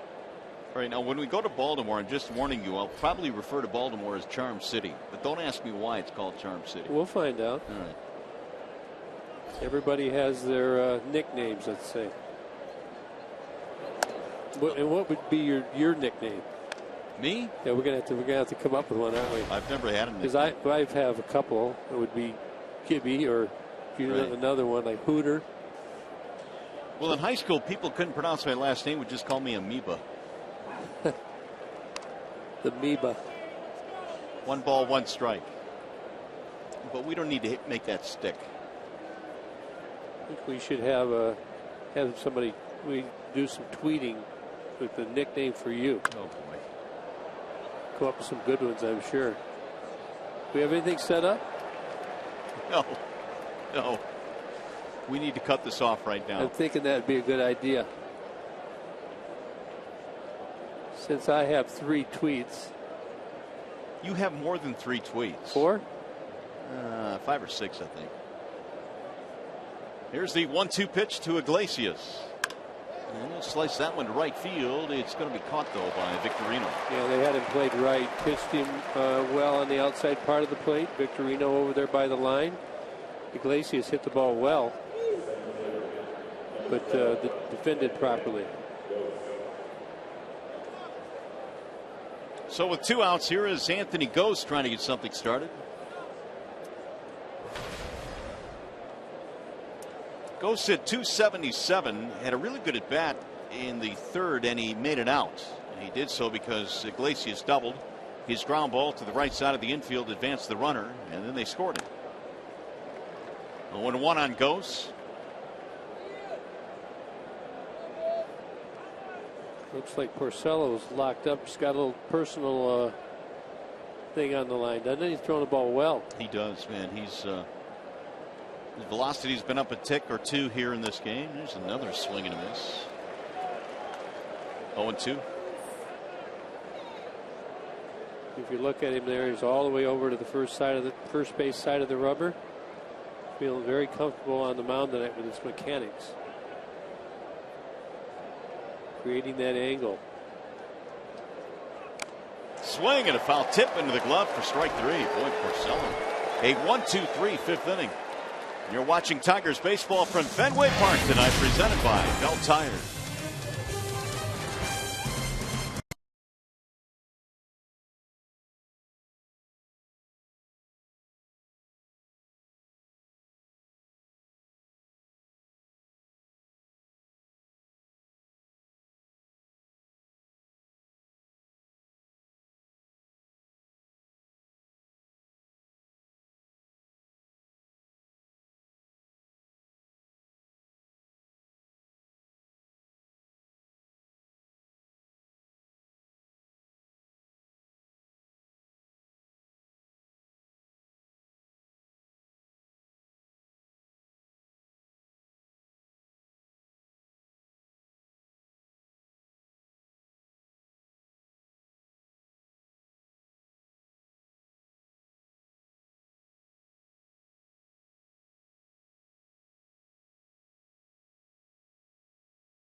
Got to Boston later than they would have liked last night. Meanwhile, the Red Sox were playing in Houston, and they deferred to sleep experts who suggested it would be better for them to have slept in Texas. They flew in day of game. They landed about 1:30. They got to Fenway Park shortly after 2. I can tell you, Mario and Gibby, as we understand it, that decision was not universally accepted by all members of the Red Sox. Yeah, Case, thanks. And well, I'm no sleep expert, but I know that I would not want to travel day of game. How about you? Well, I noticed last night when we flew with the Tigers that John Keating got his sleep. Yes, he did. He must. I want to know what expert he talked to.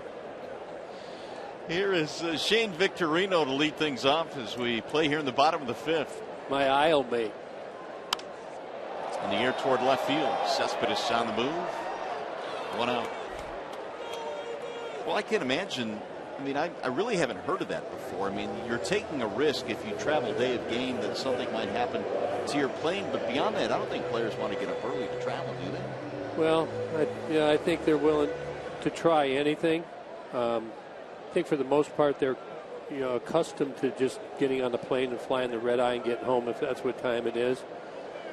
But they've tried it. I think they've tried it more than one time. They're trying to do it for a good reason, for the right reasons, and you got to go with it. Here's Ryan Hannigan.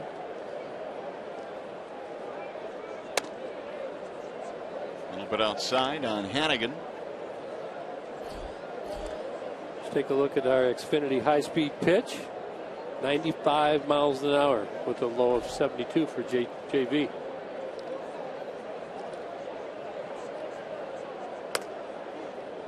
In there for a strike on Hannigan. Single to set up a run back in the 3rd. Each team got their run in the 3rd. Neither team has scored since.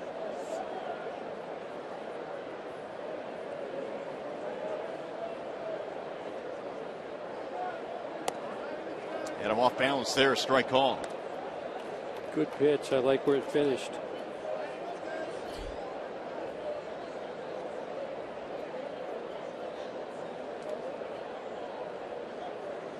Mookie Betts will be next.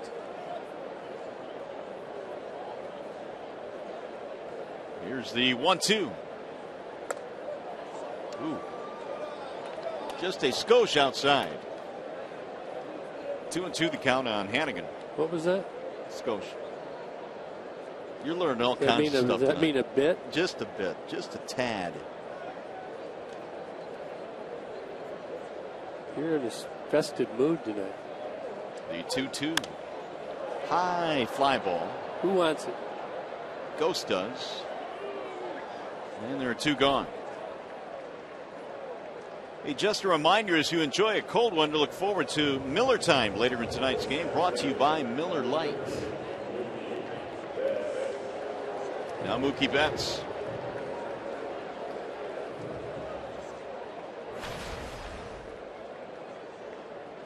Betts came up there with a man in scoring position back in the 3rd, struck out. He's 0 for 2.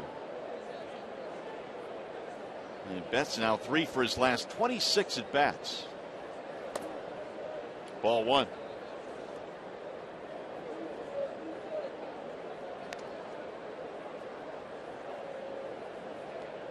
One run on 5 hits for Boston. The Tigers a run on 4 hits.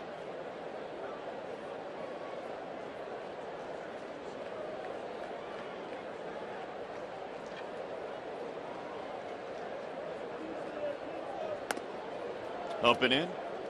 Here you have a game with 2 pitchers that have struggled this year. We talked about Porcello's struggles in his first year with the Boston Red Sox, and JV, of course, still trying to find his form. Yet you're sitting at Fenway Park in the 5th, and it's only 1-1.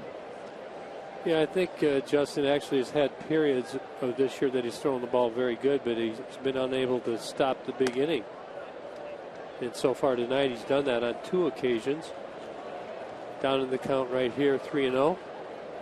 To Betts. He's a very dangerous guy to walk. He's got the stolen base ability.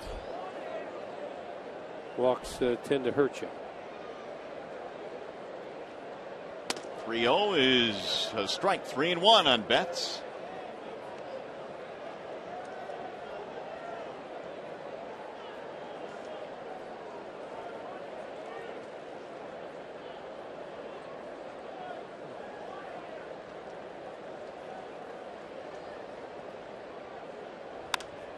He'll get back out of play down the right field line. We're talking about nicknames an inning ago. Mookie's real name is Marcus. Marcus Betts. So that's a nickname. So that's a nickname. Got any more? I don't. How about one for yourself? Well, Todd Jones used to call me Super Mario. You call me Super. The Super Mario video games. That's all I'm giving you. I think we'll come up with a new one before it's all said and done. Sure you will. 3-2 is hammered to right field, but JD is over there to make the play. And Verlander a 1-2-3 fifth inning, which means we go to the 6th at Fenway.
Jose Iglesias gets on, and Ian Kinsler plates him, makes it a 1-0 game for the Tigers.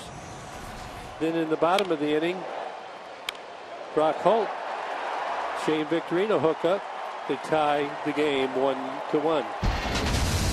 So each team with a run in the 3rd, and the Tigers have been out hit 5-4 in this game as we travel to the 6th inning. Rick Porcello going back to the hill, and as we look at the starters comparison, pretty even numbers.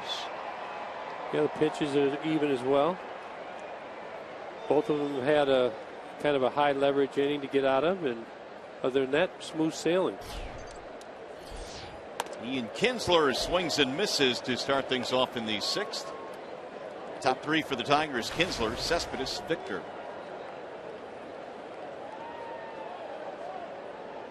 Porcello a 1-2-3 fifth inning. He struck out a couple of batters in that frame.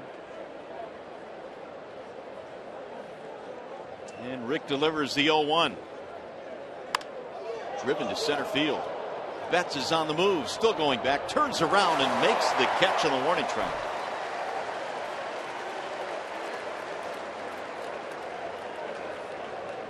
Yeah, pretty good play here by Mookie Betts. Gets turned around but doesn't panic, stays with it. And when you're in batting practice, you always kind of try and run to the spot. Fortunately for Betts, he ran to the proper spot and was able to make that catch. It'll bring up Cespedes. Yoenis is 0 for 2 in this game. The average now at .289.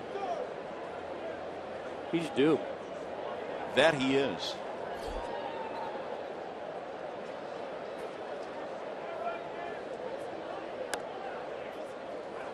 Putting one of the monster seats out beyond the green monster in left field.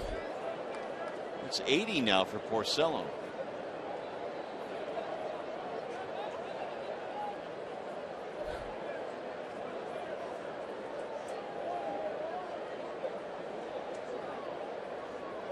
Now the 0-1. Make it 0-2 on Cespedes.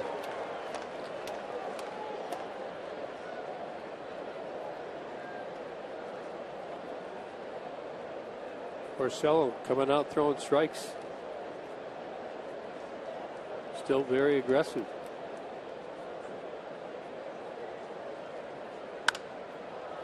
He'll get back on a play down the right field line.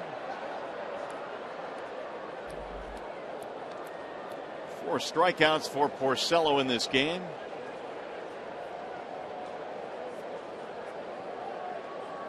Looks like he's trying to work Cespedes up in the zone with his hard stuff. trying to set up the chase on the curveball or the slider. Victor Martinez waiting on deck.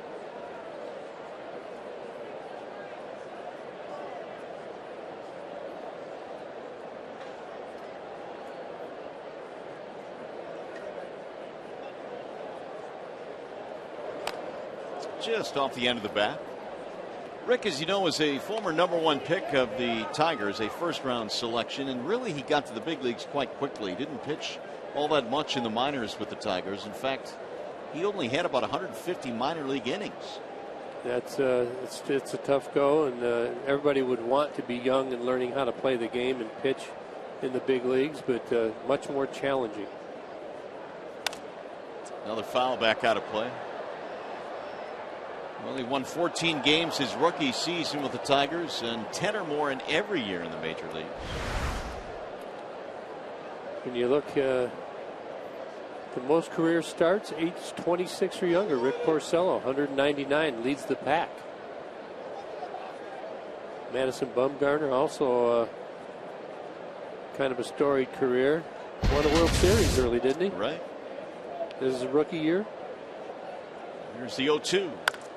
Pulled foul. That one will bang off that side wall. Well, Rick got to the big leagues very quickly. We mentioned his rookie year. He pitched that game 163. And never really until last year took off, I think, the way the Tigers expected. But he had a really good first half last year. Yeah, then the Tigers had to make the decision, because as you pitch and you get more years of experience, and you have to look at who you're going to pay and who you're not going to pay, and right, who has value to get what you need in return. Tigers had to move on.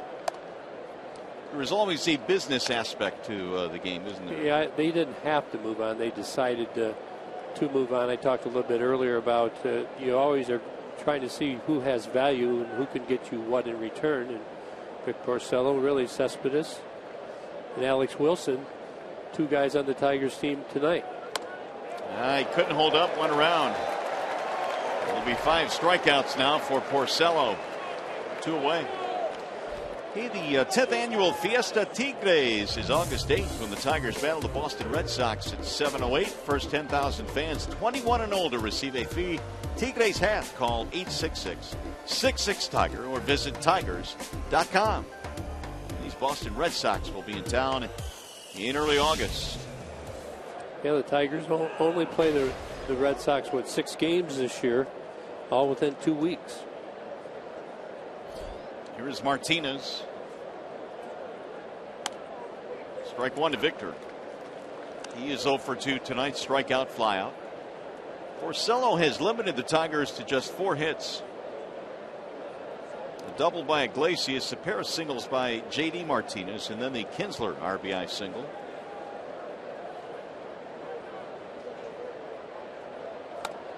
Wave and a miss. 0-2.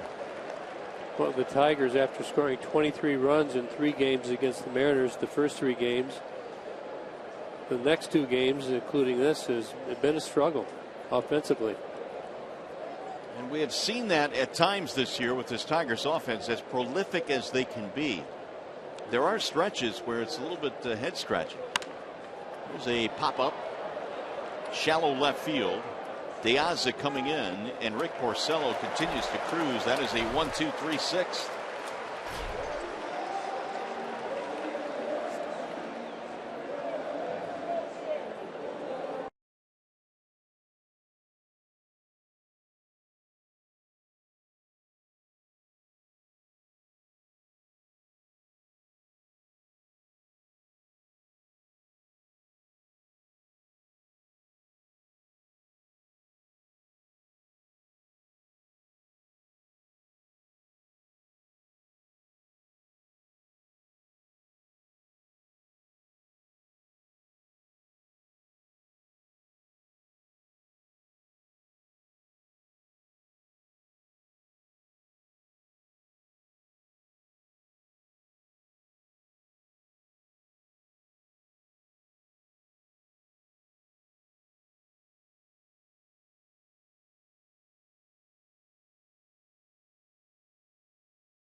of the game.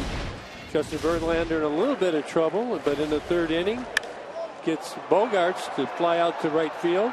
Good play and good communication there. And then in the fourth inning, they get Diaz to the double play ball. Man on first and second with one out. Gets out of that inning and keeps the game tied 1-1. Here we go. And for the Red Sox, it'll be Brock Holt, Xander Bogaerts, and Pablo Sandoval. These are the 2, 3, and 4 hitters. For John Farrell, again, the Red Sox trying to get their first win of the second half post All-Star break. Tigers, well, they've got other ideas. Verlander goes back to work after a 1-2-3 fifth.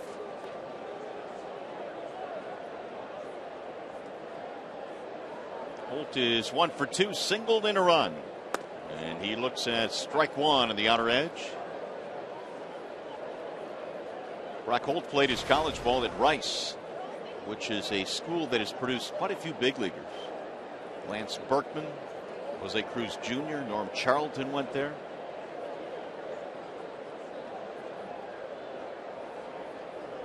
The 0-1.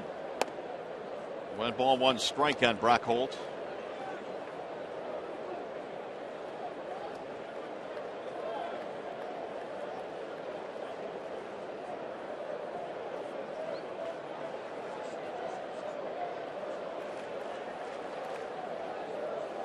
Swing and a miss. Make it 1-2. Another backdoor slider there. Justin throwing a lot of those to the left-handed hitters. Starting it off the plate, having it break over the outside corner. Been very effective as well.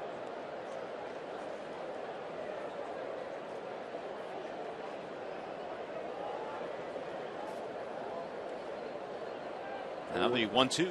Changeup. Slapped out of play. Foul.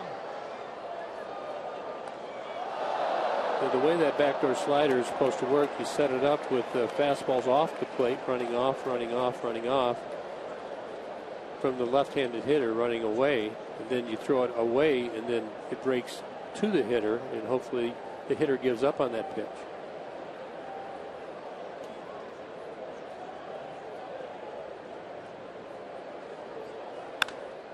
High fly ball right field. It's going to be playable for J.D. Martinez. One gone. Time for a game break now with Trevor Thompson.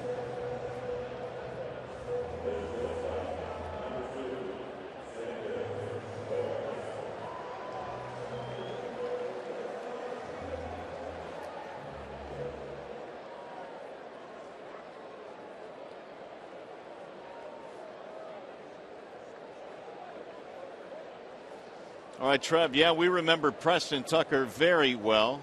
Houston chasing the Angels in the West. Of course, they picked up Scott Kazmir, who I believe is going for Houston tonight against KC. That is slapped down the right field line. Yeah, the Astros out early to the stay in the standings, then being overtaken by the Angels. Now coming back at it, so they've declared they're in. Kazmir, a Houston native, so he was a good pickup for them. 3 innings, 1 hit, no runs so far for the Astros tonight. Well, he's been a very good pitcher, highly touted early. Sharply hit to left field, a single for Xander Bogaerts. And then struggled, had some injury problems, and as of late, been a pretty dominant pitcher in playoff picture teams. Here you're going to see the hit by Bogaerts right here. This kid's got good looking setup there at the plate. Here's Pablo Sandoval. Again, keep in mind tonight that John Farrell has a couple of pretty good weapons on his bench, and Dustin Pedroia and David Ortiz, neither of which started tonight. Sandoval is 0 for 2. Here's a bouncing ball to short. This should be 2. 6, 4, 3, and a double play. The second one induced tonight by Verlander. No runs, 1 hit, nobody left. Let's go to the 7th at Fenway.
always like the music videos coming out of the breaks. And J.D. Martinez, in the month of July, 306 average, 7 home runs, 14 RBIs. Been very productive. Maybe he likes the music too. Make a little music with the bat. Those music videos fire you up, don't they? I like music.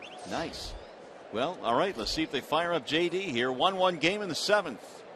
Porcello back to work. And he lifts one or grounds one foul down the third base line. We know that J.D. over his career has done some of his best work in the 7th inning and beyond. He's hit a lot of home runs. From the 7th inning on, one would look pretty good right here. Yeah, it certainly would. 8 straight. Retired by Porcello.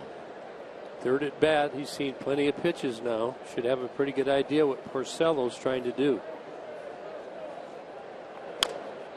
Rolled foul again. Both pitches on the inside part of the plate, running down and in. Trying to keep JD tied up. Doesn't want him to get those hands on in those arms out over the plate. JD has had half of the Tigers' hits tonight, singles in the 2nd and 4th. Yeah, I think if you just keep him in the ballpark, if you're the Red Sox, you're happy. It's a victory.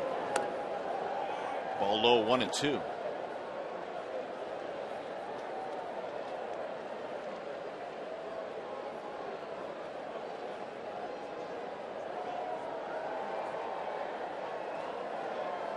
Now the 1-2 pitch. We'll get back out of play. You know, remember Rick Porcello elevating his pitches to the fastball so much. Do you? Nope, I don't. But he's got the good sinker going. It looks like he's throwing the ball right at the top of the zone. Did it to Cespedes in his last at bat. Now doing it right here.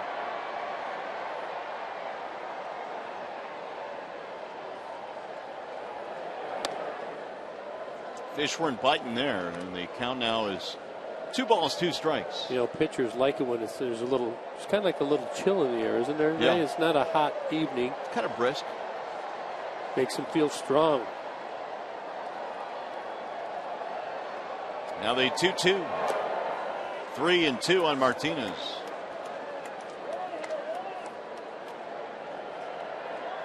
Carl Willis, the pitching coach for the Boston Red Sox, a close eye on Porcello. Ex-Tiger. His activity in the bullpen. Ross and Ramirez, the lefty-righty combination. Ooh, he had a big rip there. Yeah, that ball, he saw it. It was a breaking ball, but it kind of overhung it. Didn't break as far as JD thought.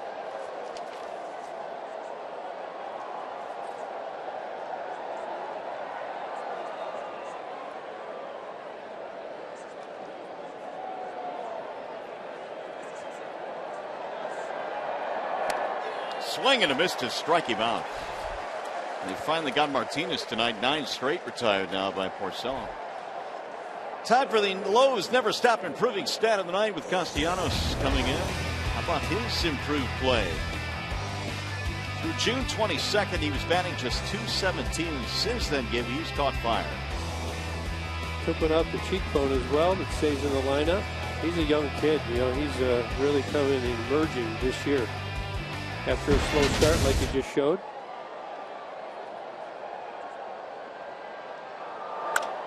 He'll drive one to right field. Victorino is on the run. 2 gone. Ball isn't really jumping in this park tonight. I've been here when it really jumps. Some balls have been hit very hard but don't seem to have the carry.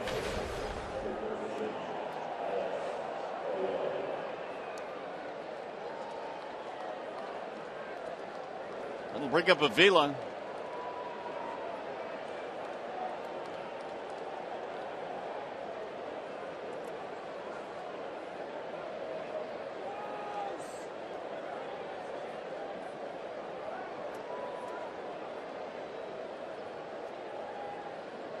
Avila's strikeout. Hit the ball on a line to the left fielder his last time up, and he looks at ball 1. There you look at Porcello at the century mark. See the pitches by inning. Really breezing through this evening. Second inning is only struggle. 10 straight retired by Porcello. Swing and a miss. 1 ball, 1 strike.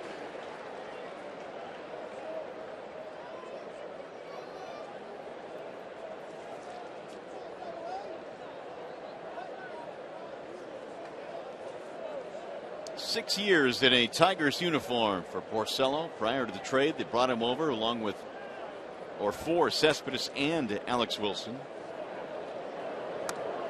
Little dart low. 2 balls, 1 strike.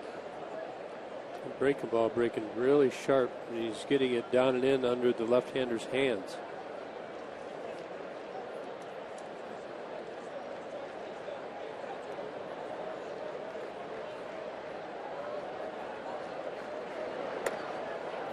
Strike at the inside part of the plate. There's a good sequence right there. Threw the breaking ball under Alex's hands the previous pitch. Now comes with the fastball. Alex thinks it's going to be another breaking ball, but it's a fastball and takes it.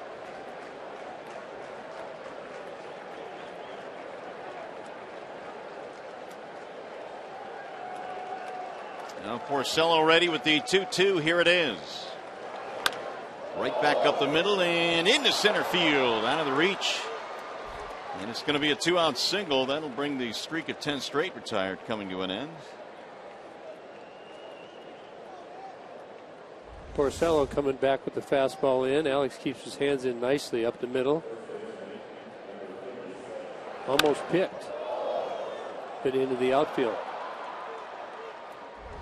Bogarts couldn't quite get there, and now here is Mark Krause.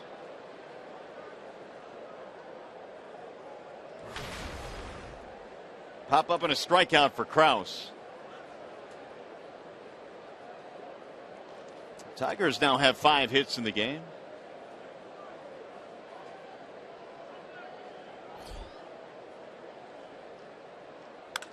Krause lost one in the air to center field. Mookie Betts on the run. And that'll end the inning. No runs, 1 hit. 1 man left. Coming up, the Dick Scott Automotive 7th inning stretch.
Selected the Data Strong fan photo of the game. Tweet your strongest fan photo to hashtag Detroit Data Strong Fan, and you'll have a chance to be featured in an upcoming broadcast. It's brought to you by T-Mobile. More tweeting. More tweeting is going on, correct.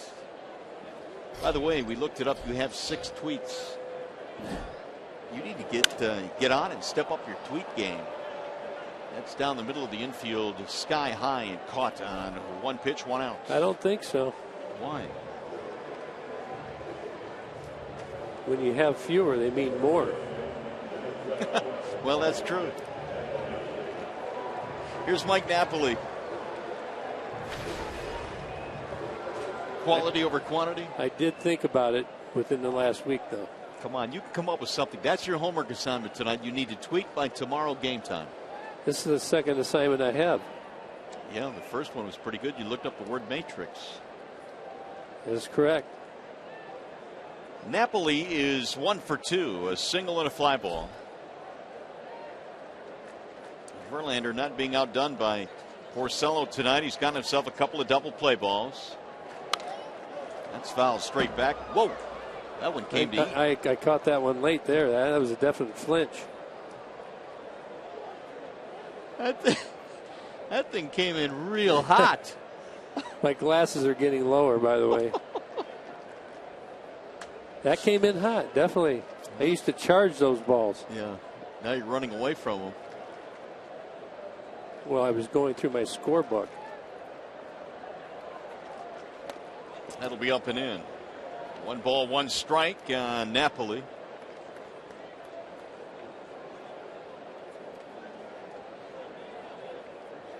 Verlander got double plays in the 4th and 6th innings.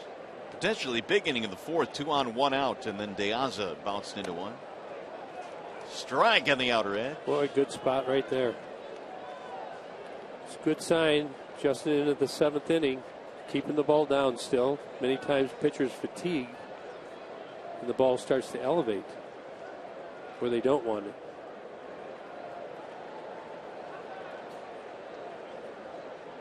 Here's the 1-2. 2 balls, 2 strikes.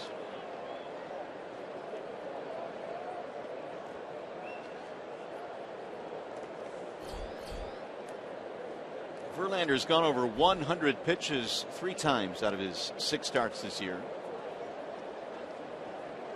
What was a high of 117? Was that his second start? It was.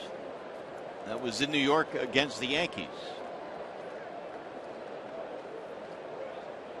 Napoli waits on the 2-2. Going with the curveball. He buried it in the dirt, 3-2. Well, many times pitchers with good experience, they'll waste a couple pitches to set the payoff pitch up to see if JV does it here. Going to go fastball in.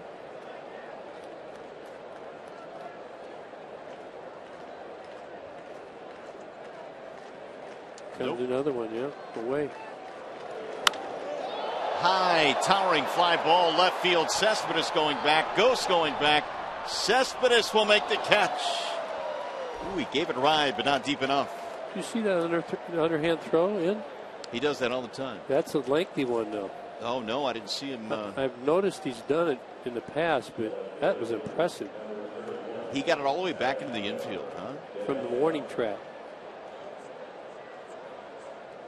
Good communication again out there. Cespedes got his glove up to let Ghost know. That's another way you can do it. You can do it verbally. You can do it with your hand, your glove.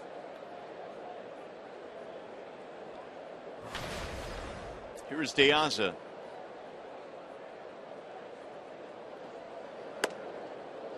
Do you find it's easier to do it that way than verbally with maybe the crowd noise drowning you out? I had a big mouth, so I was always, I got it. I was very loud. I was more comfortable with that. 0 for 2 for De Aza. He'll slice one to center field. Goes on the move. Not going to get it. Base hit. Anthony cuts it off. De Aza will hold with a single. Good play cutting that hit off right there. De Aza not even thinking about going to second. He knows Ghost has got a strong and accurate arm. Looked like Anthony was going to be able to catch this, but it tailed at the end. Good pick. Good throw. De Aza busting out of the box. He's thinking two. These guys all have a scouting report before every series. They go over the outfield arms. They know who to go on and who not. Here comes Brad. Tigers do have action in their bullpen. Shane Victorino doing up. That look on Verlander's face is, you're not going to take me out, are you? Doesn't appear so. Yeah, I was just going to say before that hit, he's got a look on his face, JV. He wants to go. It's the best he's thrown since he's come back from the disabled list. There's the Detroit action. Albuquerque, the righty, and Hardy, the lefty. One of the reasons maybe that Brad came out was to stall so these two could get loose. Coming up here, Brad may be playing ahead. I'm just looking to see who they would pinch hit for. Hannigan? That's way down. Victorino right now is the 8-hole hitter. He is standing in there with a 1 for 2. And a strike called 0-1. Hannigan on deck came in batting .220. That would be the guy. So you have to make sure you have a lefty up should they want to spring David Ortiz. A guy who's had good experience at doing a lot of damage in this ballpark. Lots of power, lots of experience in these situations.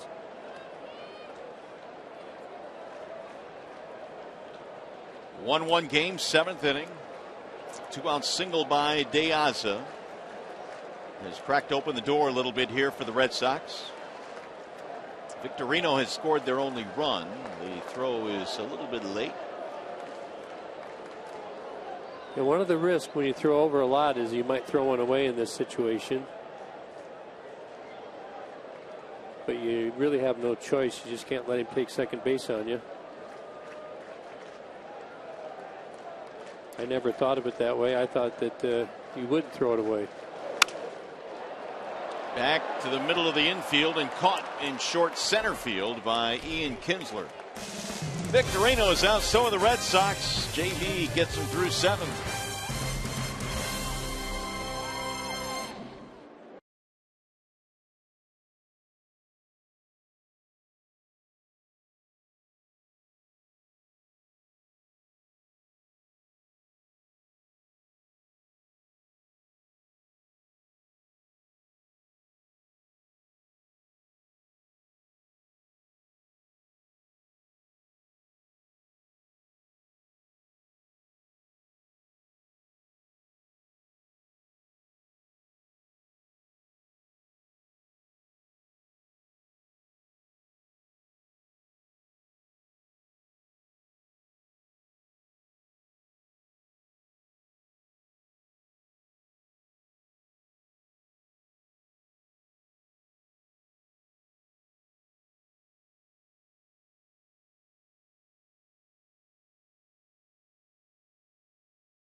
Six strikeouts against the Tigers. Kept him off balance, elevated the ball. Ball was running good, had a good slider. Got the double play there. Handled Victor Martinez slider down and in there. His best outing of the year. But we got a new pitcher now. Could be good for the Tigers. Well, here is the comparison for the starters tonight. Porcello and Verlander, awfully good, both of them. Yeah, I mean, it's 1 for 1 right there. Yeah, neither pitcher walked a batter. Here is Junichi Tazawa to take over. He's coming out of the bullpen now for the Red Sox in a wall side windows pitching change. 43rd game. You see he's used mainly in the setup role. He has 14 holds. ERA sub 3. Doesn't look like he walks too many. 41 strikeouts, only 7 walks. He has been a huge part of their bullpen the last 2 years. Tazawa has gone 71 appearances each of the last 2 seasons. And 70 appearances, a lot out of the bullpen. Then you think about all the times he got up and warmed up. Right. And didn't come in. Right. Well, he's going to face Iglesias, Gose, and Kinsler as we go to the top of the 8th. I think if Iglesias gets on, you'll see a bunt by Gose.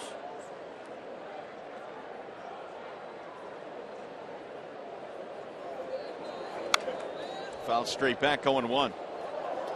Jose flying to right field. In his last at bat, doubled and scored in the 3rd. Here's where it gets interesting because Iglesias is a .373 hitter from the 7th inning and beyond. He seems to really dial in late in games. It's a good sign.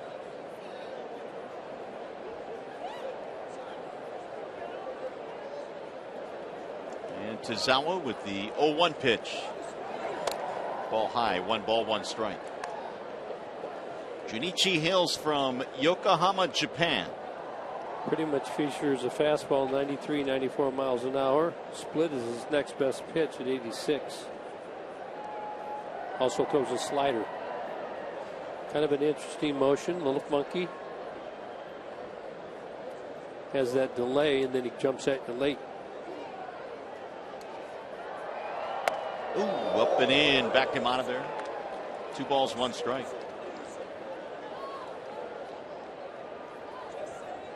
Red Sox signed him in 2008 as an international free agent. And when he first joined the Red Sox in the minor leagues, they used him as a starter, but really exclusively out of the bullpen in the big leagues. The 2-1. That's in the air. Shallow center field. Who wants it? Everybody is called off by Betts. 1 gone.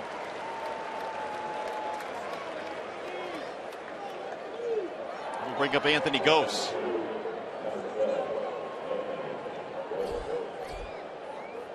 Here's the Tigers box score. You see, not a lot of offense tonight. No, when you come to Boston, you expect a lot more crooked numbers, but you're not getting them tonight. But on the other side, Tigers have played well, good defense, made good pitches, kept it at a tie.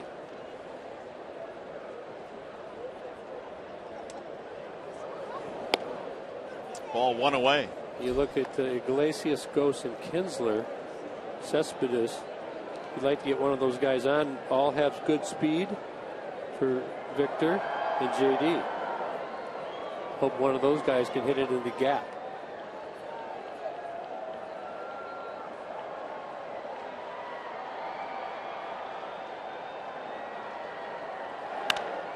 High fly ball, shallow right field. Moving in is Victorino, still coming. And a couple of fly ball outs for Tazawa. 2 gone in the 8th. Now the top of the order, Kinsler. Ooh, this is pretty good. I'm liking this. Let's make it a 4 for 7 with 2 home runs. All right, I'm in. Shouldn't even say that. One of the things you get in tie games late in the game, you're thinking that as a hitter, and that sometimes is not very good for you. Want to just think middle of the field, go for the single, and hope the homer happens.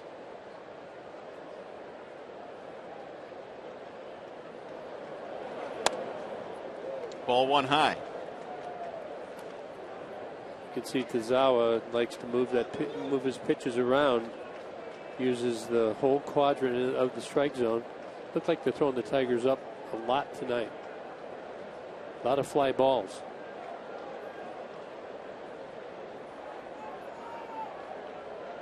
The 1-0. 2-0 on Kinsler.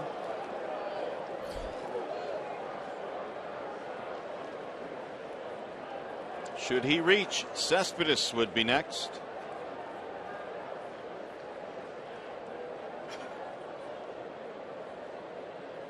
Game 1 in this 3-game weekend set, starting a 10-game road trip for the Tigers.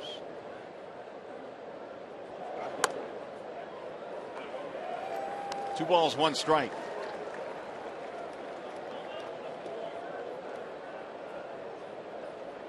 Ian had a single to drive in a run, and the third also stole a base. He has knocked in the only Tigers run tonight. Both teams scoring in the third.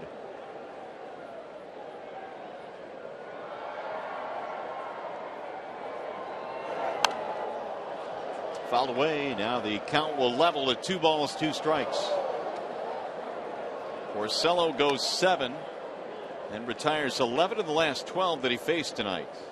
And when a team's trying to set up how they use their relievers, you look at Rick Porcello and his delivery, and now look at Tazawa and his delivery. It's a little tough sometimes for hitters to change over from delivery to delivery. Tazawa much different than Porcello. Different timing, different angle, different pitches. That'll bounce in, and the count fills now 3-2. They opened Ian up with the fastball up and in, mostly away after that.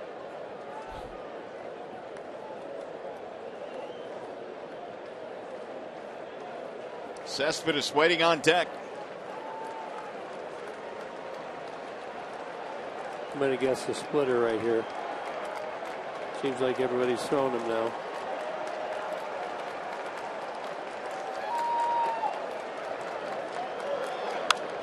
Fouled away. Got the heater. Good job of Ian spoiling that pitch. Take a look at the windup right here. Japanese have that balance point up over the rubber. Hide the ball very well. I saw that with Ishikawa of the Seattle Mariners. He had a little bit more of a little violent kick at the end, though.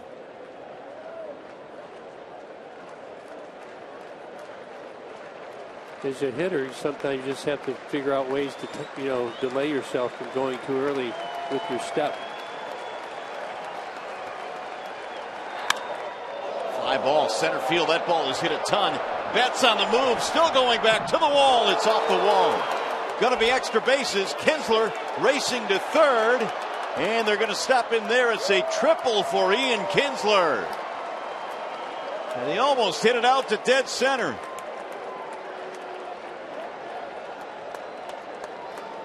Well, Ian gets the fastball.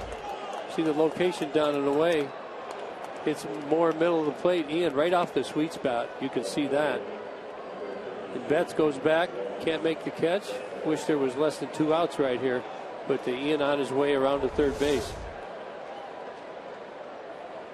4th triple of the year. Another multi-hit game for Kinsler. His 36th of the season. And now Cespedes with a chance to break this 1-1 tie. Now you look, Boston's bringing Sandoval in right now. Well, they're coming out for a conference, but just thinking Cespedes has been struggling a little bit. Sandoval's back. Maybe drop a bunt down, or at least maybe fake it on the first pitch. Try and move him in, so maybe you get a ground ball by him. Yoenis has no sacrifices, though. Probably not going to happen tonight. Not in this at bat. Think he's going for the monster? He's got his sights set on it right now. He would like to pepper that green wall to the left to give the Tigers the lead. How about just a little jam shot? Okay. A little jammy shot. One where Tazawa says, man, I made a good pitch, and it really irritates him that he got jammed. So Cespedes, a strikeout, flyout, groundout, a chance to break the tie. We're in the 8th inning. 2 outs and a man at third.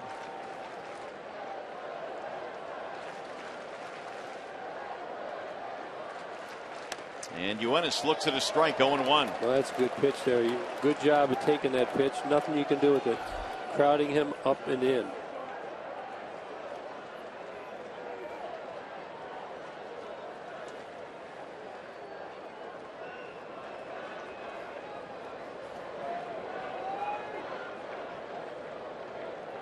Here's the 0-1. A little bit outside. 1 ball, 1 strike on Cespedes.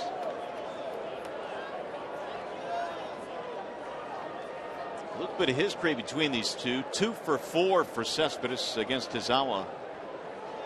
A strikeout as well. Tazawa got a couple of fly balls, Iglesias and Ghost, and then the triple by Kinsler as you look at the Tiger bullpen with Albuquerque and Hardy.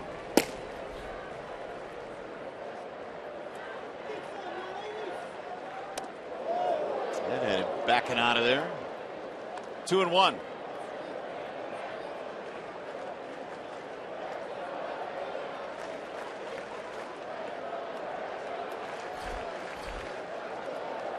Eight and 8 for the ratio.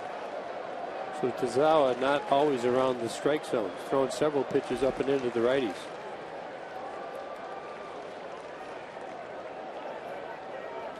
The 2-1. 2-2. Cespedes swings and misses. Boy, hit his target right here. This ball really takes off at the end. Look at it. Really reared back 94 miles an hour.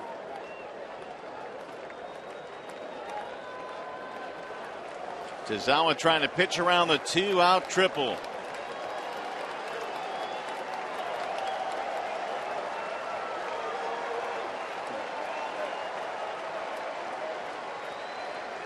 And the 2-2. Fouled away. Cespedes has knocked in 54 this year. Fourth in the American League in hits. He could use one right here. Martinez on deck. He is due. Cespedes hit only .214 in the last homestand. Is 0 for 3 tonight. Time to cash in. They're pretty much going to stay away. Outfielders are shading to right.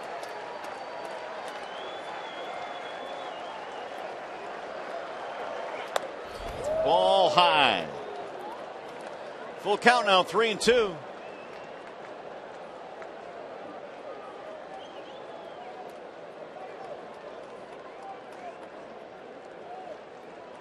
Well, John Farrell's going to stick with him. Nobody up in their pen. You got Victor Martinez, who would be next, then J.D. Martinez. Here's the 3-2 coming home. Just got a piece of it, staying alive. No, Cespedes doesn't walk very much, and you see Hannigan continues to set up on the outside part. Asks for the pitch up high. That's a tough pitch to foul off. Good job by Yoenis.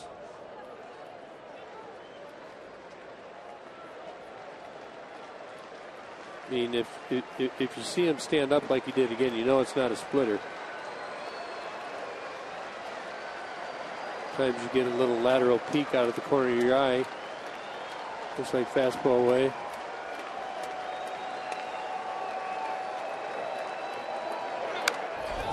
Boy, Cespedes has turned in a pretty good bat here, battling.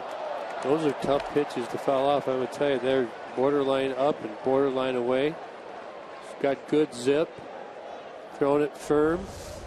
See Hannigan standing up. Wants it right there, up and away. There you see the sequence of the eight pitches. Pretty much working Cespedes up at the top of the zone.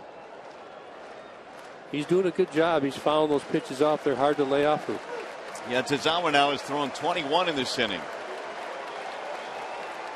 Now Hannigan again will flash the signs. Going in this time.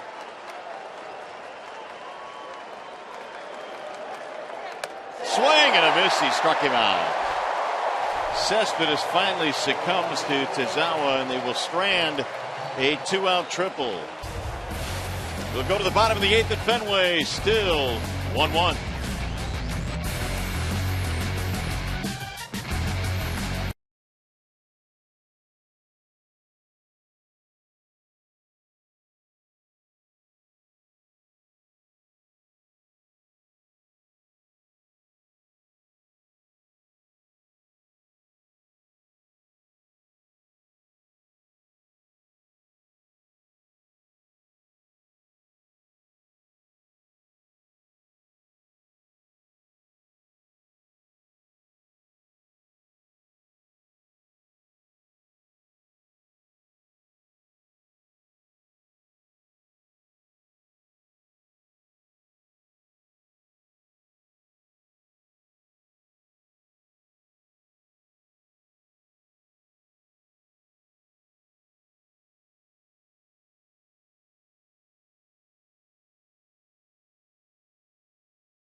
Paul Sam called the game in the 7th inning. Brad Oswitz comes out.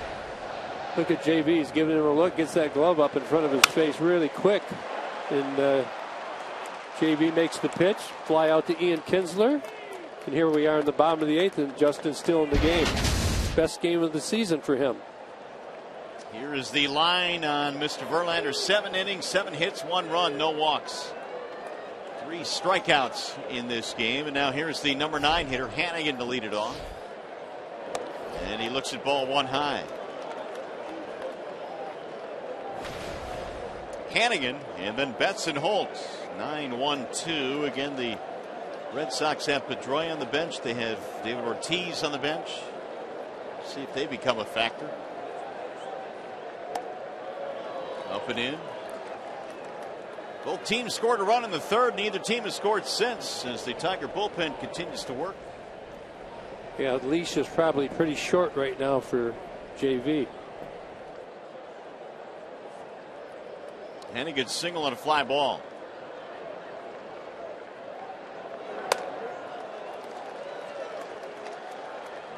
He's gone to 3-0 on the number 9 hitter.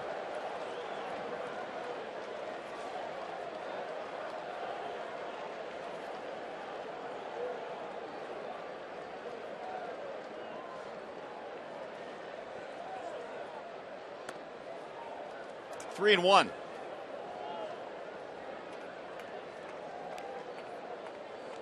Hannigan is a guy that in his career has had more walks than strikeouts in the major leagues.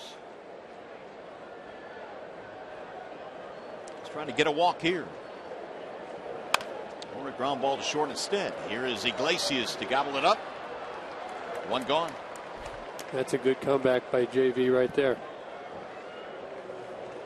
They followed the Tigers all season in 2015 with MLB.com at bat, the number 1 app for live baseball. At bat is up to the moment, at any moment, with in-game highlights, live look-ins, replay reviews, radio broadcasts, and more. Get MLB.com at bat on your smartphone or tablet. Here's Mookie Betts.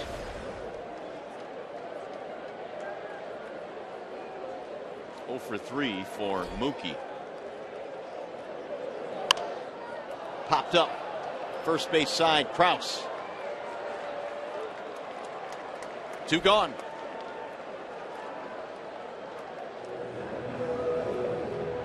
So Verlander continues to cruise, and now Brock Holt will step in.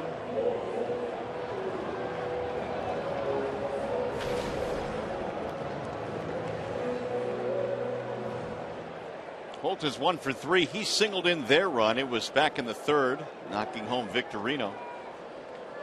The Red Sox put together 3 hits in that inning.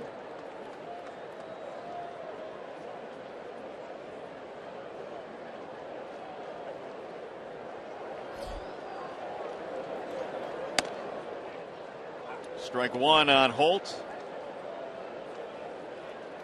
But Justin continues to throw strikes, 73% on the night.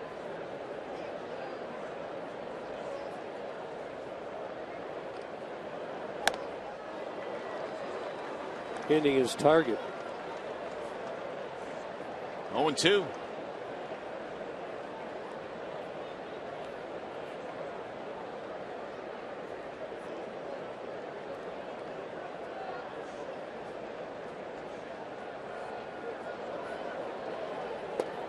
Wanted the pitch away, but it missed, and the count now goes 1 ball, 2 strikes. And Justin mixing it up well too. Really pretty much 50-50. 45 fastballs percent, 44 off speed. So keeping the Boston Red Sox off guard. It'll make it 2-2 now on left-handed batting Brock Holt. There's out distribution, 3 strikeouts, 7 groundouts, 13 flyouts. Some of the balls that he's thrown out of the 21 balls, he's doing that on purpose to set up the next strike pitches. Pretty much in control tonight. Here's his 110th pitch coming up. Ooh, he just missed. 3-2. Well, JV, the body language said I wanted that one. There's the ratio.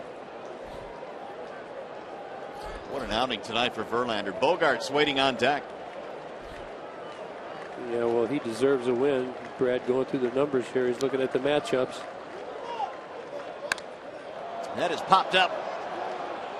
Left side of the infield for Castellanos, and Verlander with a 1-2-3 eighth inning. No runs, no hits, nobody left. We are on our way to the ninth inning at Fenway Park in Boston. We are still tied at 1.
Yeah, I think they're going to take him out of the game. We got a new pitcher, Koji Uehara. That's the closer for the Boston Red Sox.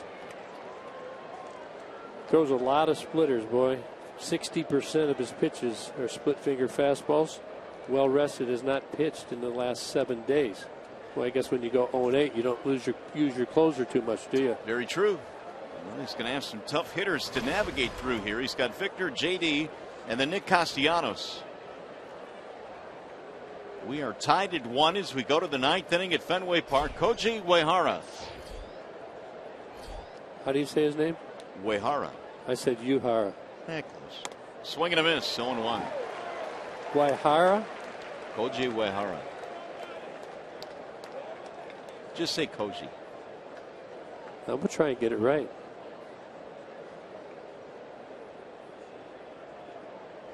Tazawa pitched the 8th, and now Uehara here in the 9th. A little bit outside. 1 ball and 1 strike. He got a good split finger. Uehara 26 saves last year, 21 the year before that. He was with Baltimore and Texas prior to coming to Boston. There's a drive in the air toward left center field. And it's caught by Deaza, 1 gone.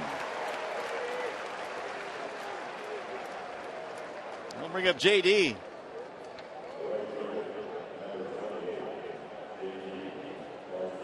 So Martinez, who is 2 for 3, will stand in.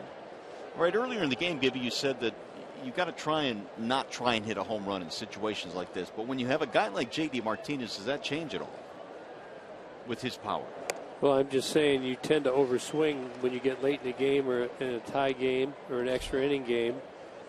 and your mechanics kind of get out of whack a little bit. So I'm not saying we don't want a home run. I'm just saying kind of keep that.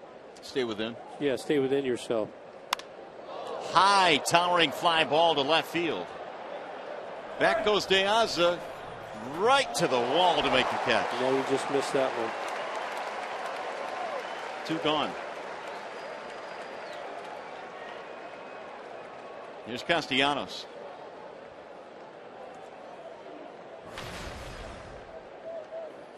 They're thinking about it, I promise you that.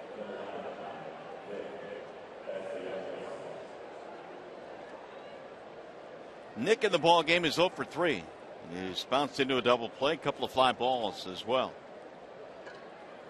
The Red Sox in the bottom of the 9th will have their 3, 4, and 5 guys. On the outer edge, a strike 0-1 on Castellanos. Justin Verlander, marvelous tonight. 8 innings, 1 run. Yeah, you want to see a Tiger score a run here because he deserves the win.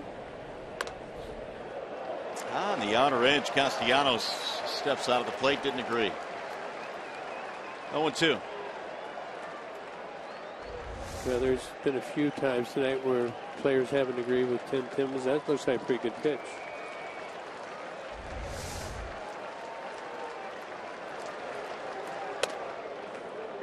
One and two. Again, a lot of arm motion. A lot of kind of gets slow and then he jumps at the hitter.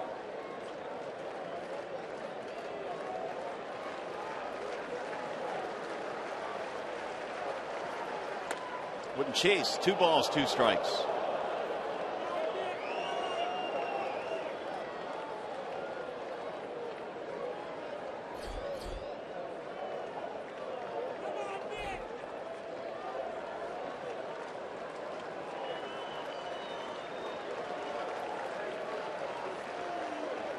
And that's going to bounce in. All of a sudden it goes to 3-2.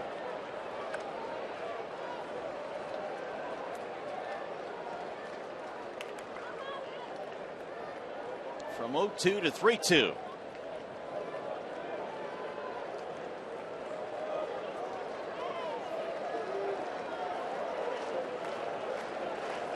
Going to get a splitter right here.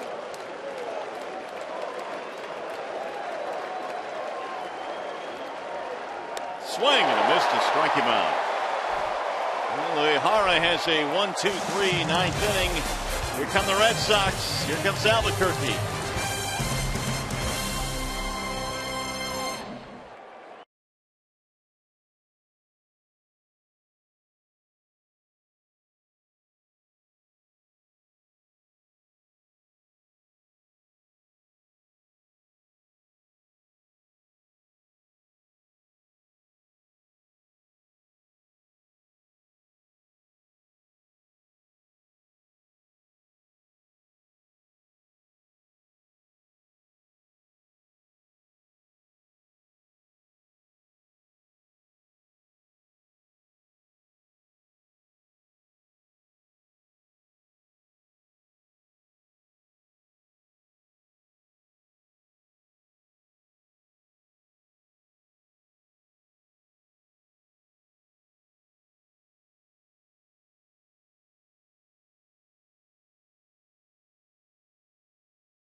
Brought to you by Comerica Bank. Raise your expectations of what a bank can be. When it's time, come to Comerica. Your Metro Detroit Chevy dealers. Visit ChevyDetroit.com. See why Chevy drives the Motor City. Wallside Windows, we can do that. We are the factory. And by 5-Hour Energy Shots. Have you tried great tasting 5-Hour Energy lately? As our game summary tonight, we are tied at 1 as we go to the bottom of the ninth at Fenway Park. Verlander and Porcello were really good tonight, both of them. Pretty much numbers match right there. But Justin is done for the evening. Got a new pitcher, Al Albuquerque. In his 43rd game, you see his ERA at 3.27, thrown in 5 of his last 7 games, heavily used 2 of his last 3. It'll be Xander Bogaerts to lead it off. 3, 4, and 5 coming up, the heart of the lineup for Boston. Yeah, I think you might see, if she gets on right here, you might see Brad go to Blaine Hardy for Sandoval. And then Hanley Ramirez after Sandoval. Bogaerts had a single in his last at bat. Was erased on a double play. There's Blaine Hardy ready to go.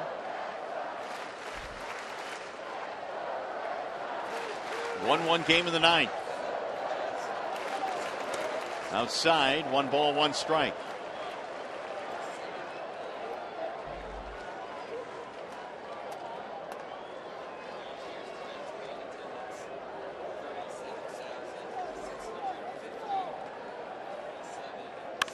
Ground ball, base hit left field. He found a hole. And the winning run is on for the Red Sox. Tell you that Bogaerts, Alexander Bogaerts likes that ball down and out over the plate. Really drops the bat head, hits the ball firmly. Brand still staying in the dugout. Hits a slider, doesn't do much down and out over the plate. Albuquerque will face the left-handed batting Pablo Sandoval. Fouled off 0-1. Huge jump right there.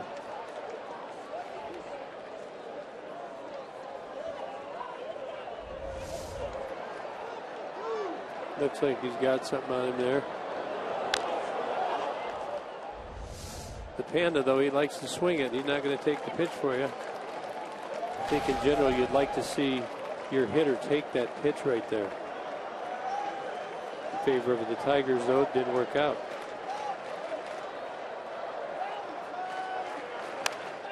Fouled away. Now the count is 0-2 on Sandoval.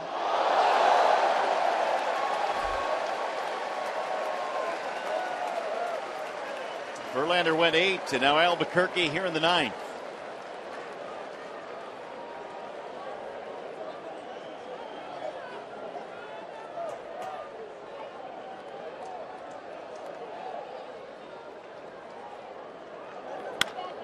High fly ball, left center field. It'll stay in the ballpark. Cespedes is calling. Sandoval is out, 1 away. You keep Blaine Hardy up there in the bullpen. Not going to pinch hit for Hanley Ramirez. Maybe Mike Napoli. Maybe come with David Ortiz. Brad would bring in Hardy.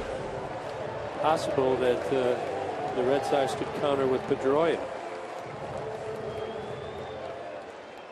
Because you know Pedroia can play second. Brock Holt can play first. Decisions. And you've got to run through them quickly in your mind, don't you? You have to look ahead. Well, I think Brad did the right thing right there because Sandoval's not swinging the bat very good, so you don't want to burn your lefty if you don't have to. You're only going to use him for 1 hitter right there. I'd hold the ball on Bogaerts right here.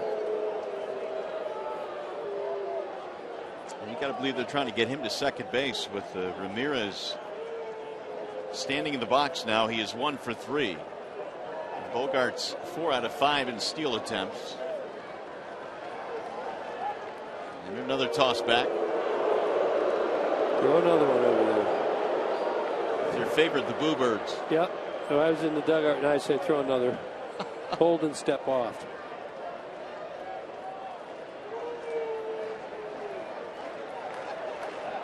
Just hold it. I mean, I'm not saying for the Boo Birds. I'm just saying so we could stop him. Ball 1.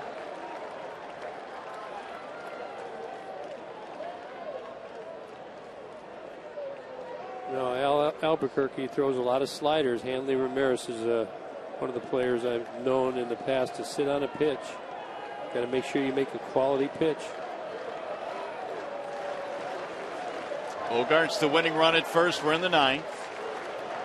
Swing and a miss. There's a good one right there.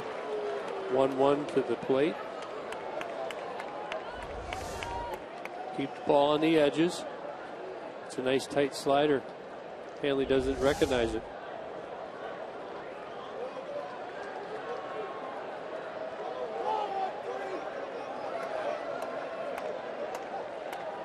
Tigers had 2 starts by David Price in the homestand that were winnable. They didn't get a win.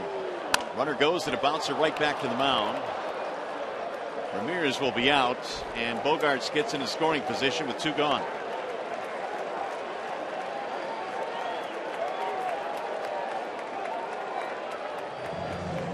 So Mike Napoli will stroll in.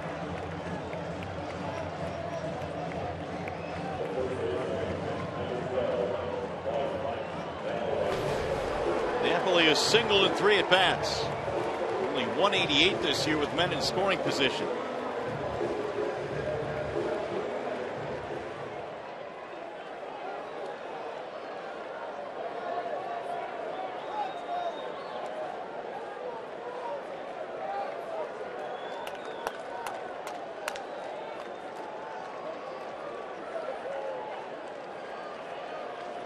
Napoli swings and misses 0-1. Al's got a good slider tonight.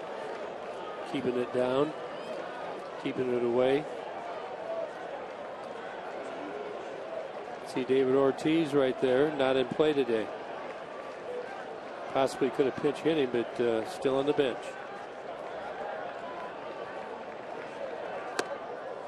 Just off the plate, 1 ball, 1 strike. 1 run, 8 hits for Boston. 1 run, 6 hits for the Tigers.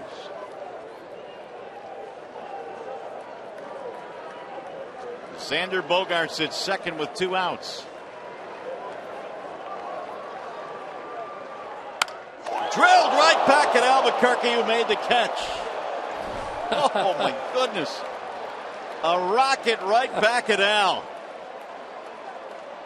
And he stuck the glove out to end the inning. No runs, a hit, and a big sigh of relief from Albuquerque.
Your wild side. Well, we've got bonus baseball tonight here at Fenway Park in Boston. The Tigers and Red Sox tied at 1 as we go to the top of the 10th. And for the Tigers, Alex Avila will lead things off. Here are the extra inning records. The Tigers 3-7, Boston 3-2. Tigers then won yesterday, did not win. Alex gets on. I'm sure we'll see a pinch runner. And Avila trying to check his swing. Did he go? Yes, he did. So says Todd Titchener down at third.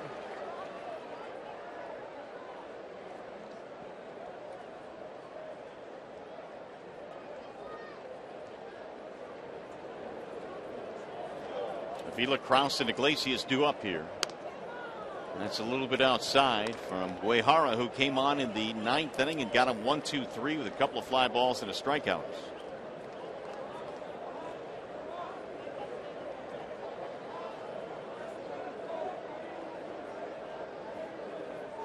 Swing and a miss. That's a nasty pitch right there. Very good movement. Moves very late. So if you're the hitter, you think it's a fastball, and it disappears right at the end. Late movement. Avila with a single, a strikeout, and a line out to left. And he struck him out. Avila tried to hold up, unable to do it. 4 in a row retired by Uehara. It's his second punch out. Well, he's obviously not picking the ball up very good. He's got great motion, great arm motion on it.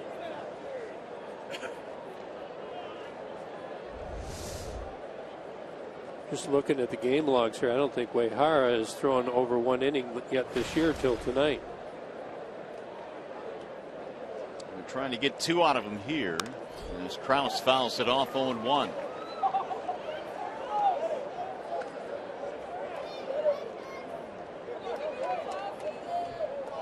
Having not thrown since the All-Star break is probably the reason.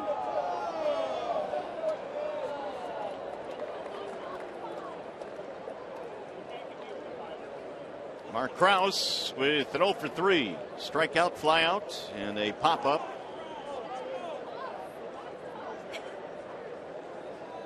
One run, 8 hits, Boston. 1 run, 6 hits for Detroit. 1 ball, 1 strike.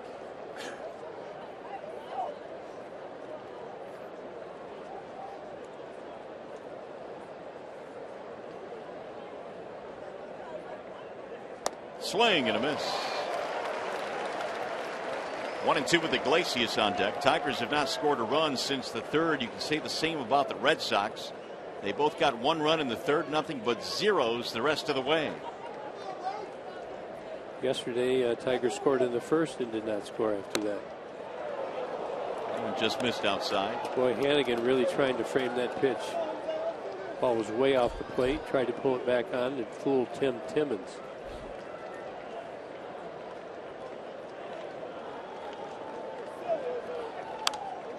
We'll get back out of play.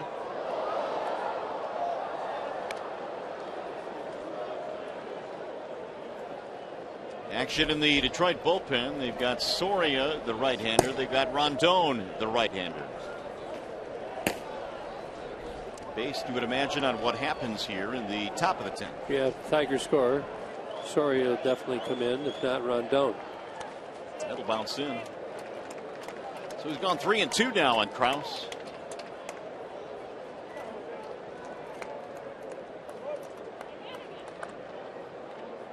Tazawa pitched in the 8th, gave up a 2-out triple, but then struck out Cespedes.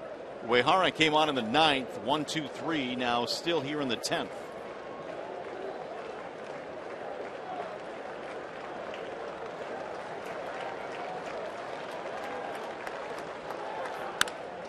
Pulled a second and flagged there by Holt. Kraus is out, 2 gone. Well, Mark got a fastball there, got the barrel on it, but unfortunately right at Brock Holt. Here's Iglesias with 2 outs. Doubled and scored the Tigers' run. That was back in the 3rd. A couple of fly balls since.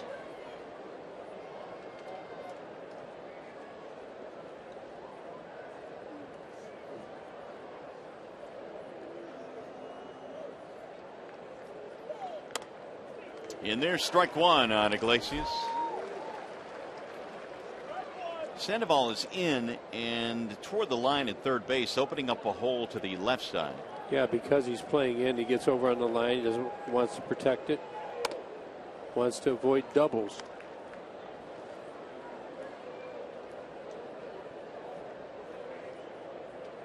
Also a hole to the right side with the first baseman Napoli guarding there. Ball high. 2-1.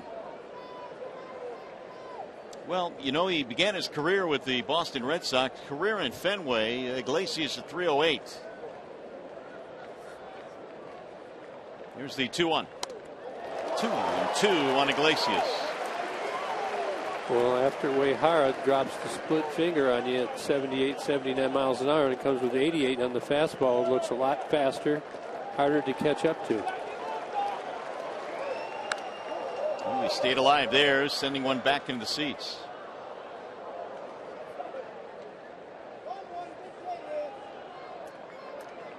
Iglesias trying to reach here. Ghost would be next.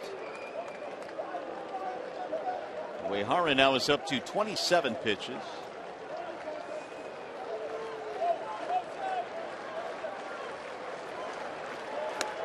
Thought about it. Thought better of it. 3-2.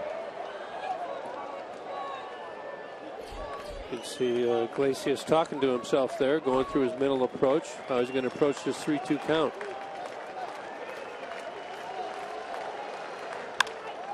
Fly ball right field. That'll be routine for Victorino, and Uehara faces 6 batters and retires all 6 of them. We go to the bottom of the 10th.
Right out of the air.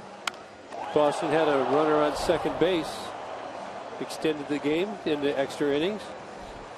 Chevrolet brings you the high-strength steel. That ball was smoked right back at Albuquerque. Perhaps saved. Could have been a game-winning hit if that ball gets through. But in the meantime, we go to the bottom of the 10th. Take a look at Bruce Rondon coming into the game. 14th game. ERA is coming down. So is the whip. Thrown in 4 of 7 as well. The Tigers bullpen is well used recently. But here we are again in the 10th inning, extra innings. Chance to pick up a win. It's going to be Alejandro De Aza to start things off here in the bottom of the 10th. Bottom 3 due up here. De Aza, Victorino, Hannigan. Castellanos on the grass at third defensively in case De Aza is thinking bunt. And he looks at ball 1, 99 miles an hour from the right-hander Rondon. Yeah, he's firm. He doesn't lack velocity. His command has been a problem early on in his career. Hopefully he's sharp tonight.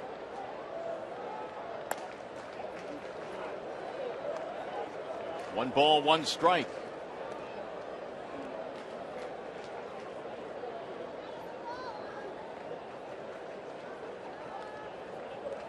Diaz with a single, double play ball, and a flyout.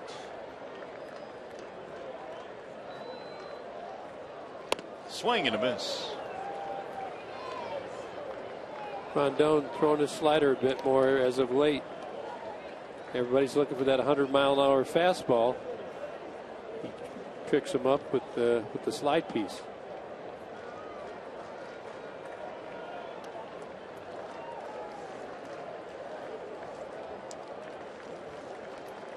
Here's the 1-2. Shattered bat. Ooh, just foul down the third base line. Not by much. That wouldn't have been fair. No, not at all. That thing shattered in quite a few pieces.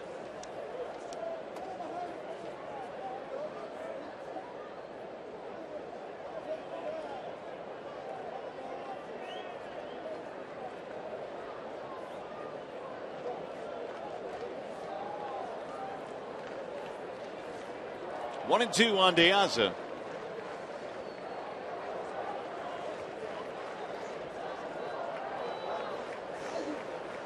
Swing and a miss.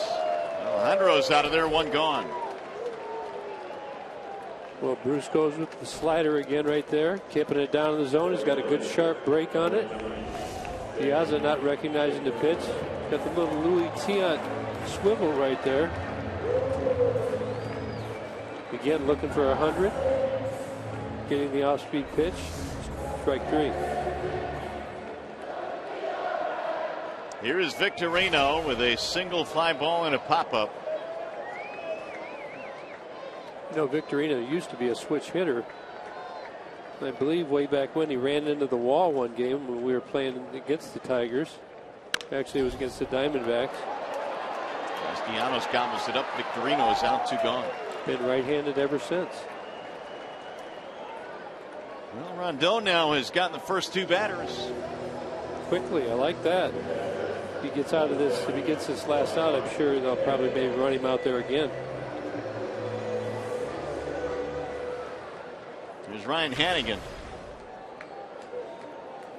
His single in the third helped set up the Boston run tonight. Again, both teams scoring in the third, neither team scoring since.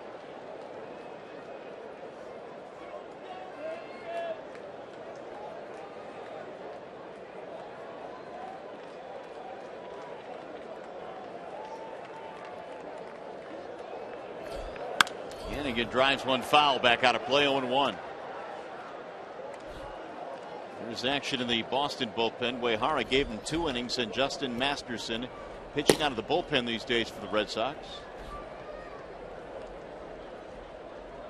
Former Cleveland starter.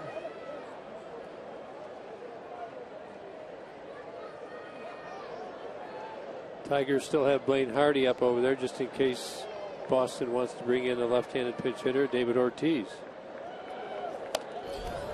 He threw that one by him at triple digits. 0-2.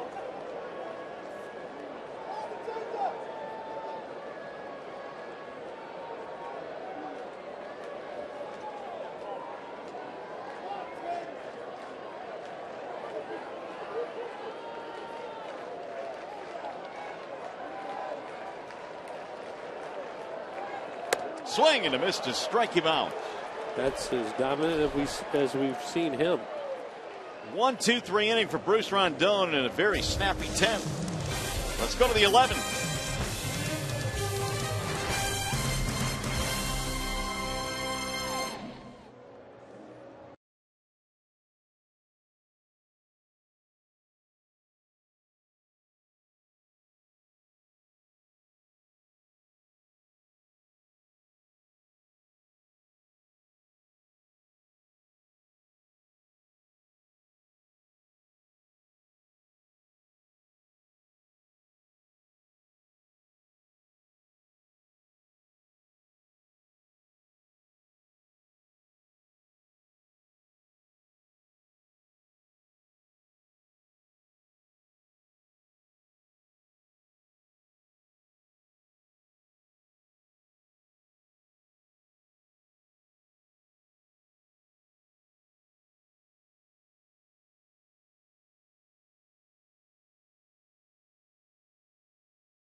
Jerky all season long. Jack Link's Beef Jerky. Feed your wild side.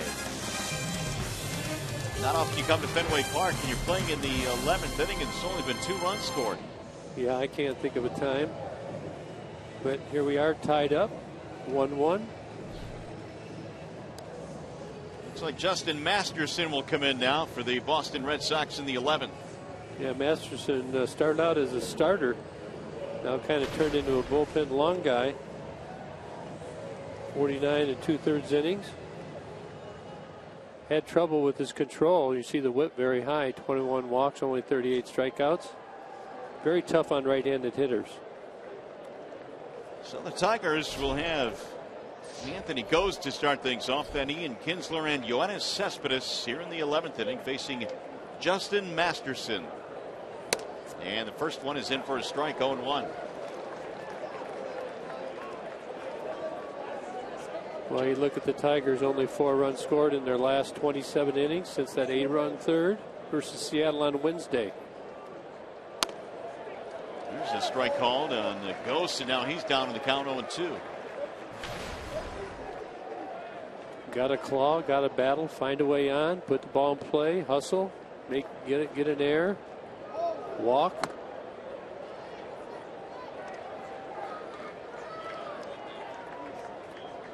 Masterson began his career here in Boston, then came to Cleveland in 2009. Now back here in Boston. It's fouled back out of play. Only 6 Tigers hits in this game. Koji Uehara came on in the 9th and 10th and got all 6 batters that he faced.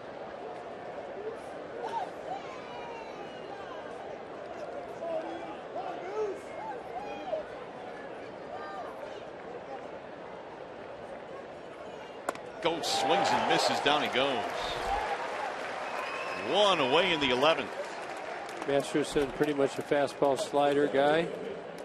That ball, they just have been pounding him down and in. Look at the scoreboard. It's all cleaned up. The old manual scoreboard. Extra innings.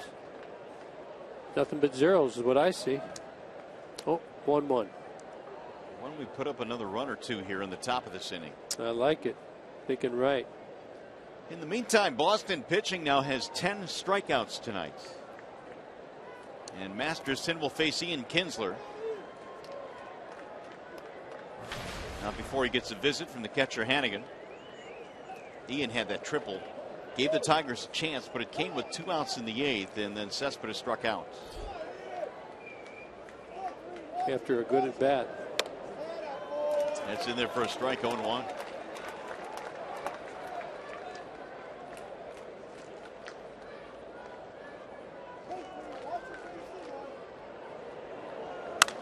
Drilled into left field. A base hit out of the reach of Bogarts. So 1-out single for the Tigers.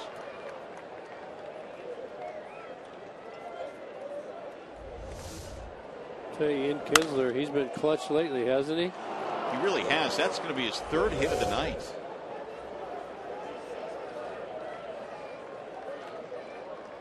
Now Cespedes.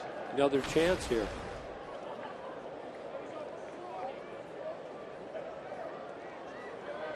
Is 300 off of Masterson, 6 for 20 with a home run.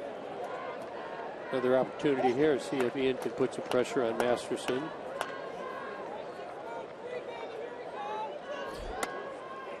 Strike 1 on Cespedes. Masterson can be anywhere between 1.3 and 1.5 seconds. That's a possibility for Ian to try and steal the bag.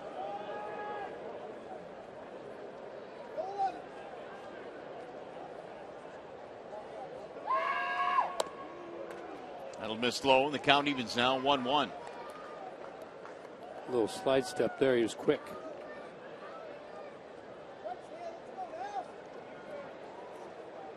Masterson as a starter this year had an ERA north of 6. Been better out of the bullpen for the Red Sox. Here's the 1-1. Way outside. 2 balls, 1 strike. Minnesota leading tonight at home against the Yankees 5-0 in the 7th. Houston is on top of KC in the 8th, 4-0.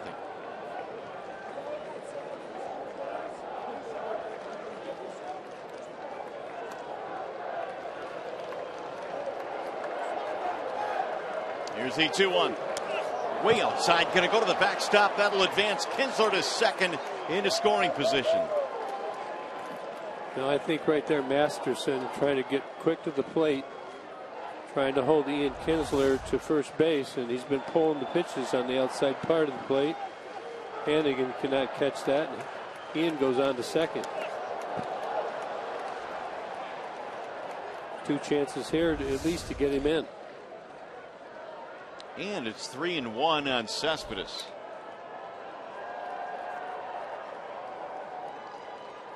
Victor Martinez on deck.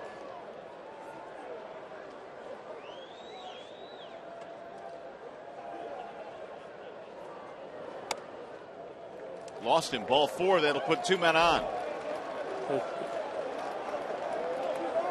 Here's the upcoming matchup presented by Gordon Chevrolet. Tomorrow it's going to be game 2 in this series here at Fenway Park in Boston. It'll feature Alfredo Simon trying to get it straightened out for the Detroit Tigers. Eduardo Rodriguez going for the Boston Red Sox.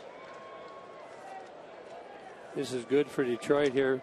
V-Mark 429 off of Masterson. That's a big walk there because if they get Cespedes out, they probably walk Victor. Got very good numbers against Masterson. Victor in the ball game is hitless. 3 fly balls and a strikeout. Ball 1. That is the first walk of the game for either side. Wow.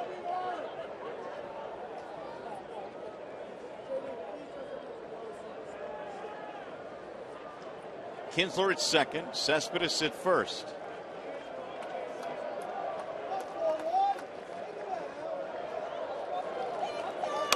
And Victor backs away from a strike called. 1-1.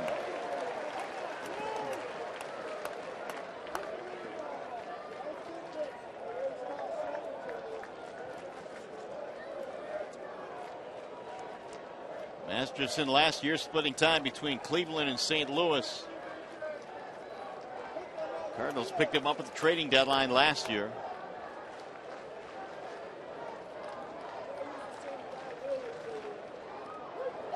Swing and a miss by Victor, man. He had a big rip there.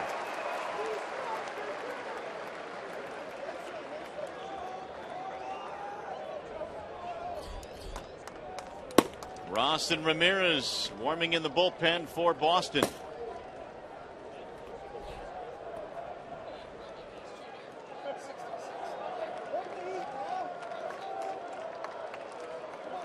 Now Victor waiting on a 1-2.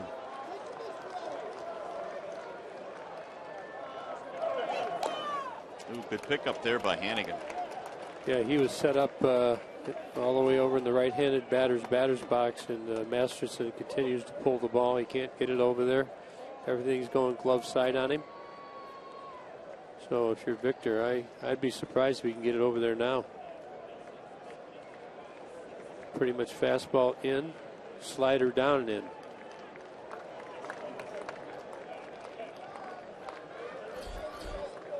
JD waiting on deck.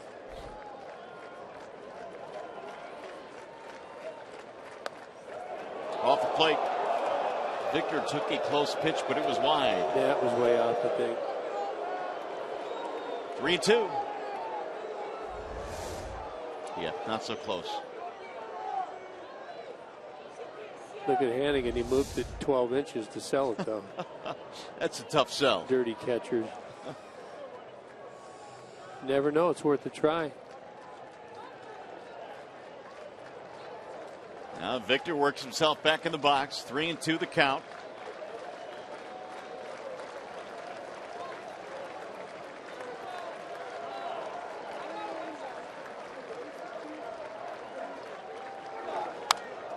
Wasted one back in the seats.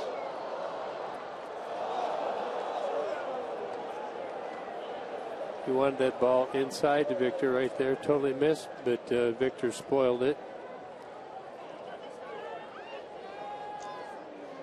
Runners were not moving. I think that's pretty risky right now.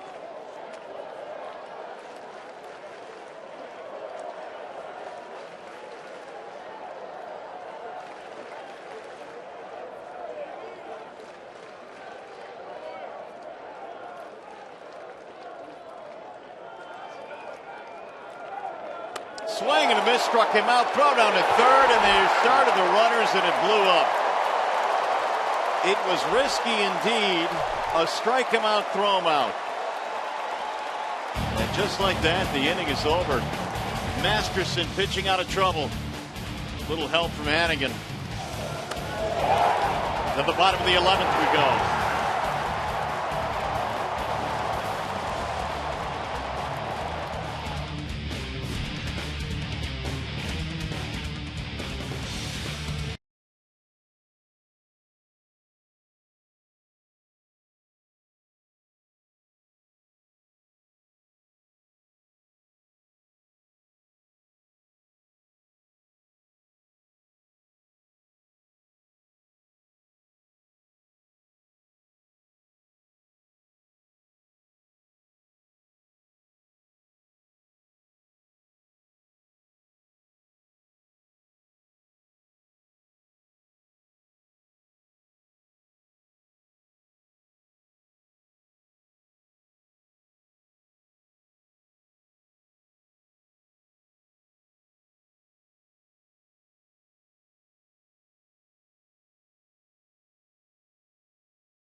All right, Trev, it'll be Mookie Betts who will start things off here in the bottom of the 11th inning. Betts, Holt, and Bogarts, the top three hitters, facing Blaine Hardy, who is checked in now for Detroit. Yep, he's been pitching a lot. He threw all 3 days back there against the Mariners. In there again. Tell Rod and Simo we're dug in. Yeah, we are. We don't care how long it takes to get the job done. 1-1 is our score as we play here in the bottom of the 11th. Hardy's had a good month of July, a 1.50 ERA this month. Really has a very good breaking ball.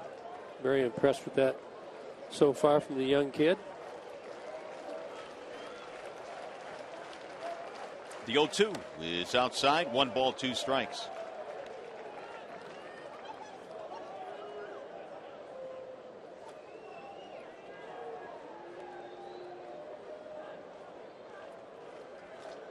Hardy replaces Rondon, who came on in the 10th inning. A little bit high, and the count evens now 2 balls, 2 strikes on Mookie Betts. Definitely don't want to get Betts on base. Probably their best stolen base threat on the Red Sox team. High, and now it goes to 3-2.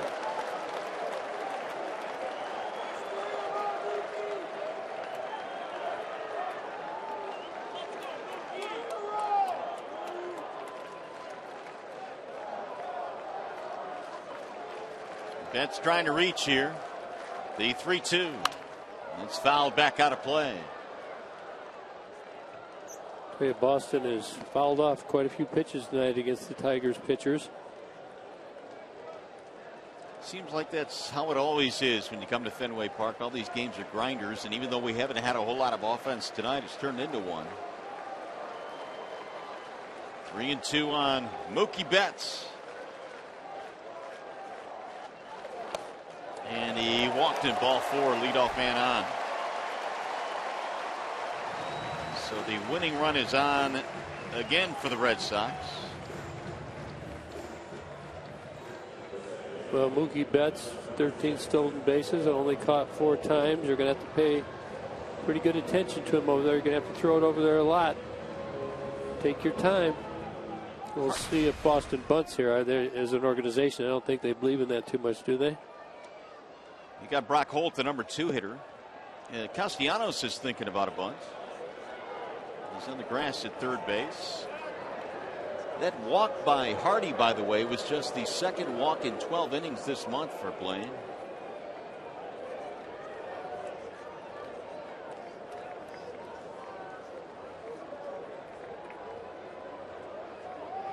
Holt singled in a run in the third.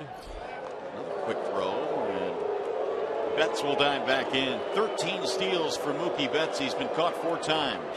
That's a good step off move right there.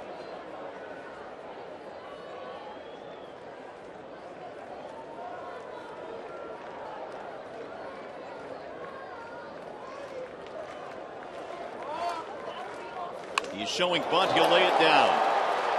Hardy looked to second, throws to first, and now the winning run at second base on a sacrifice bunt by Brock Holt.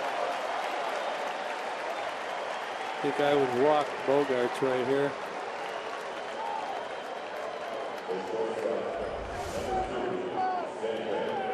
They do bunt. I know at one time they didn't believe in it, but here you get in an extra inning game, it makes more sense.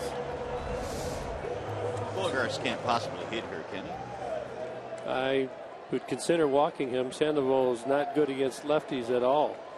Then you're going to still have to go through Hanley or Ramirez. Well, Bogarts will bat. He's had singles in his last 2 at bats.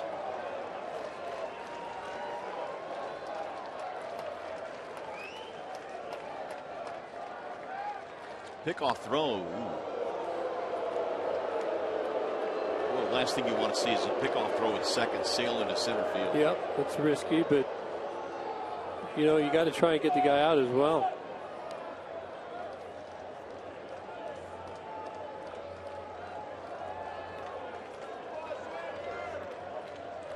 Runner at second, 1 out. We're in the 11th. Inside, 1-0.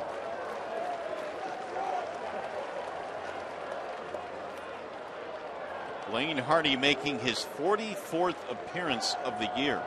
Yeah, he's thrown a lot early in this year. And that is a team high for the Tigers.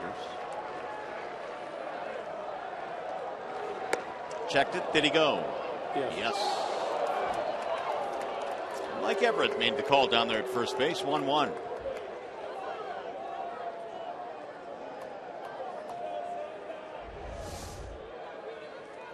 He tried to hold up but couldn't.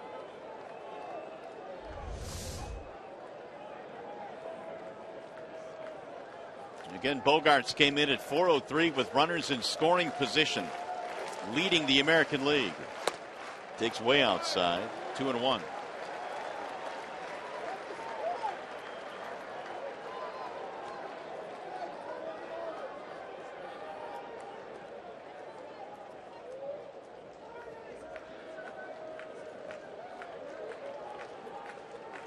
Decisions. There's a lot of data, a lot of numbers. Brad's got his package right there. Swing and a miss. It's a good changeup right there.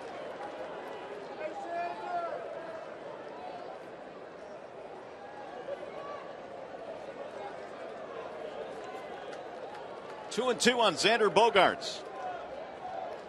And came into this game leading all American League shortstops in hits and doubles, not to mention RBIs. He's trying to play Mookie Betts, who led it off with a walk and was advanced on a sacrifice.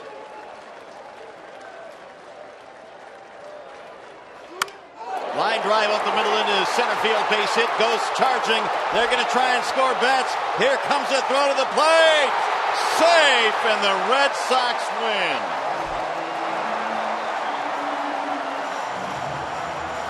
And hang on, the Tigers are going to want to look at this. They are celebrating right now on the field. A bang-bang play at the plate. Well, we have to look at this anyway, don't you? Yeah. I mean, there's nothing to lose. No.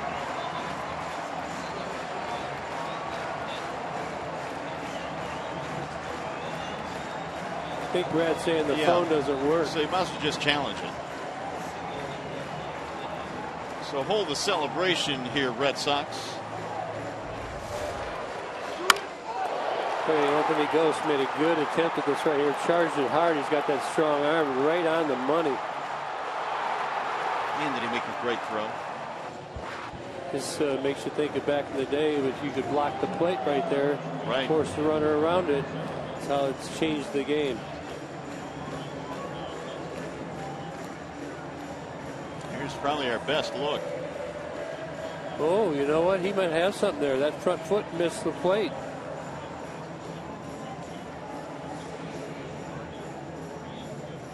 Did he get the tag down in time, though, on the back leg? That was a perfect 1-2 block the plate, I can tell you that. But the rule change, you can't do it.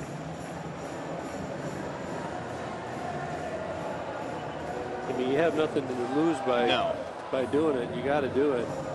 But is it enough, Kirk, do you think, to overturn this? I don't. No, I think you're right. I don't think that they will change this. But stranger things have happened. And if you're Brad Ausmus, you challenge regardless, really. Yeah, they're looking at it.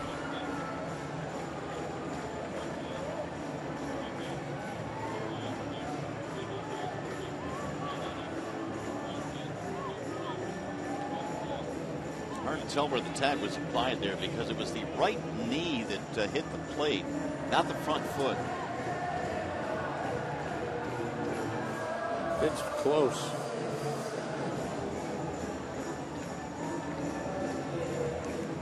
So we're waiting to see if this game is over or not. The call in the field is safe at home plate. Right there to make the call was Tim Timmons.